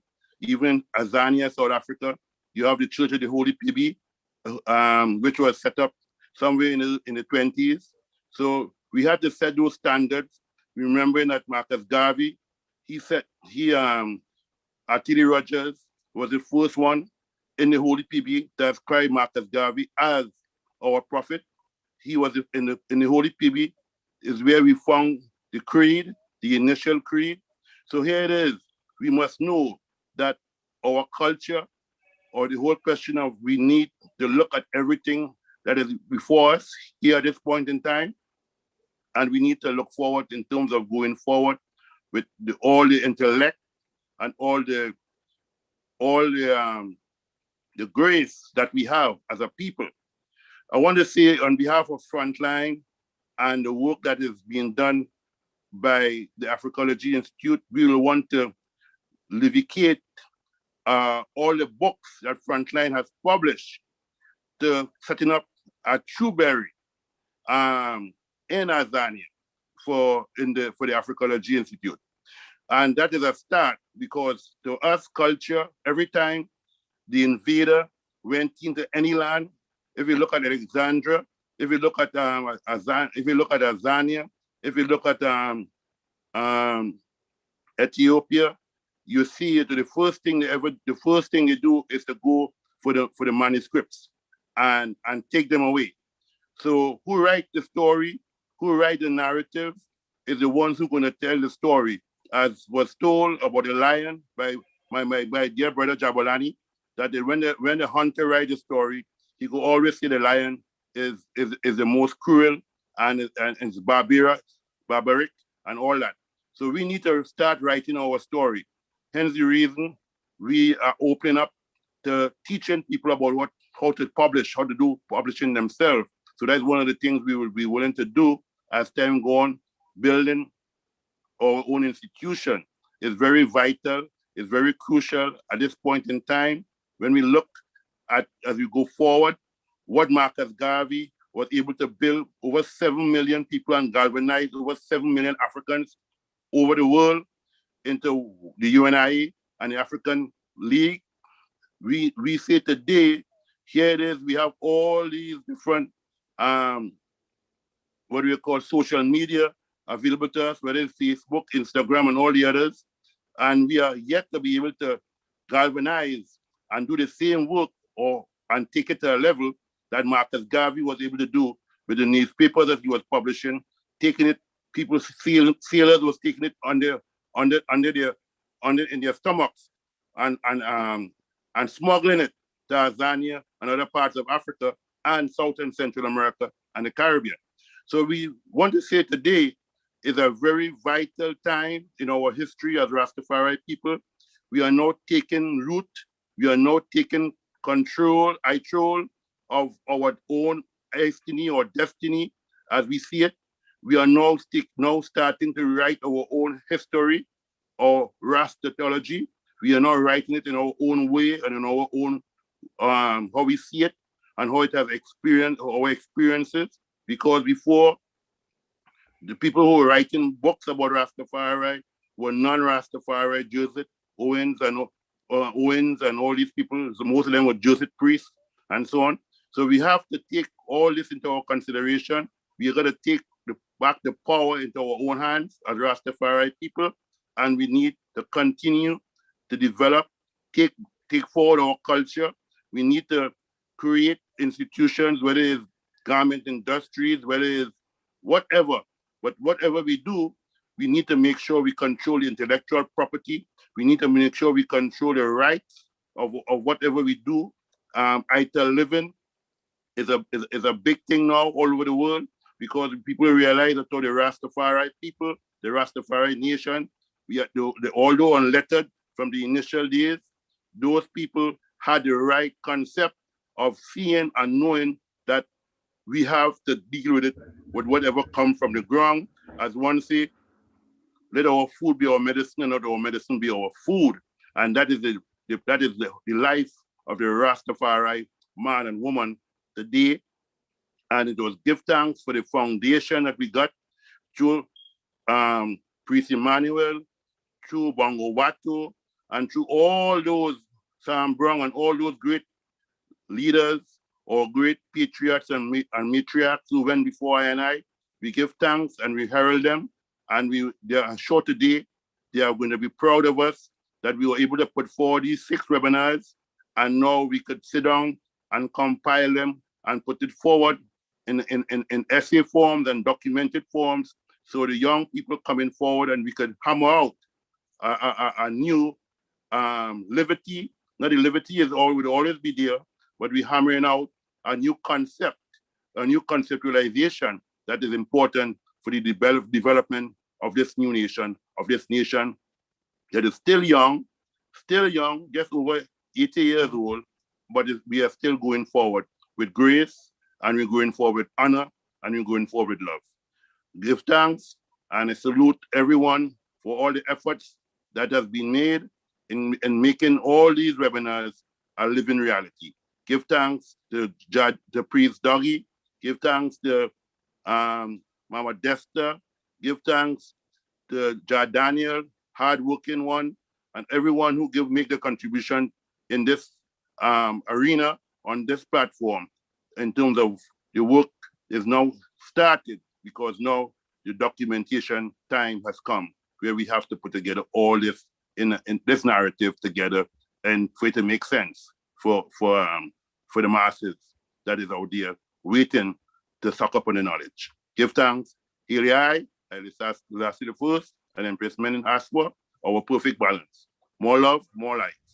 Blessings. Rastafari. Yes, I am. Yeah, man. We have a short sound coming in from some youth who want to hear from the babe and the suckling. So, yeah, man. Ras Daniel, you can free up the sister and the youths.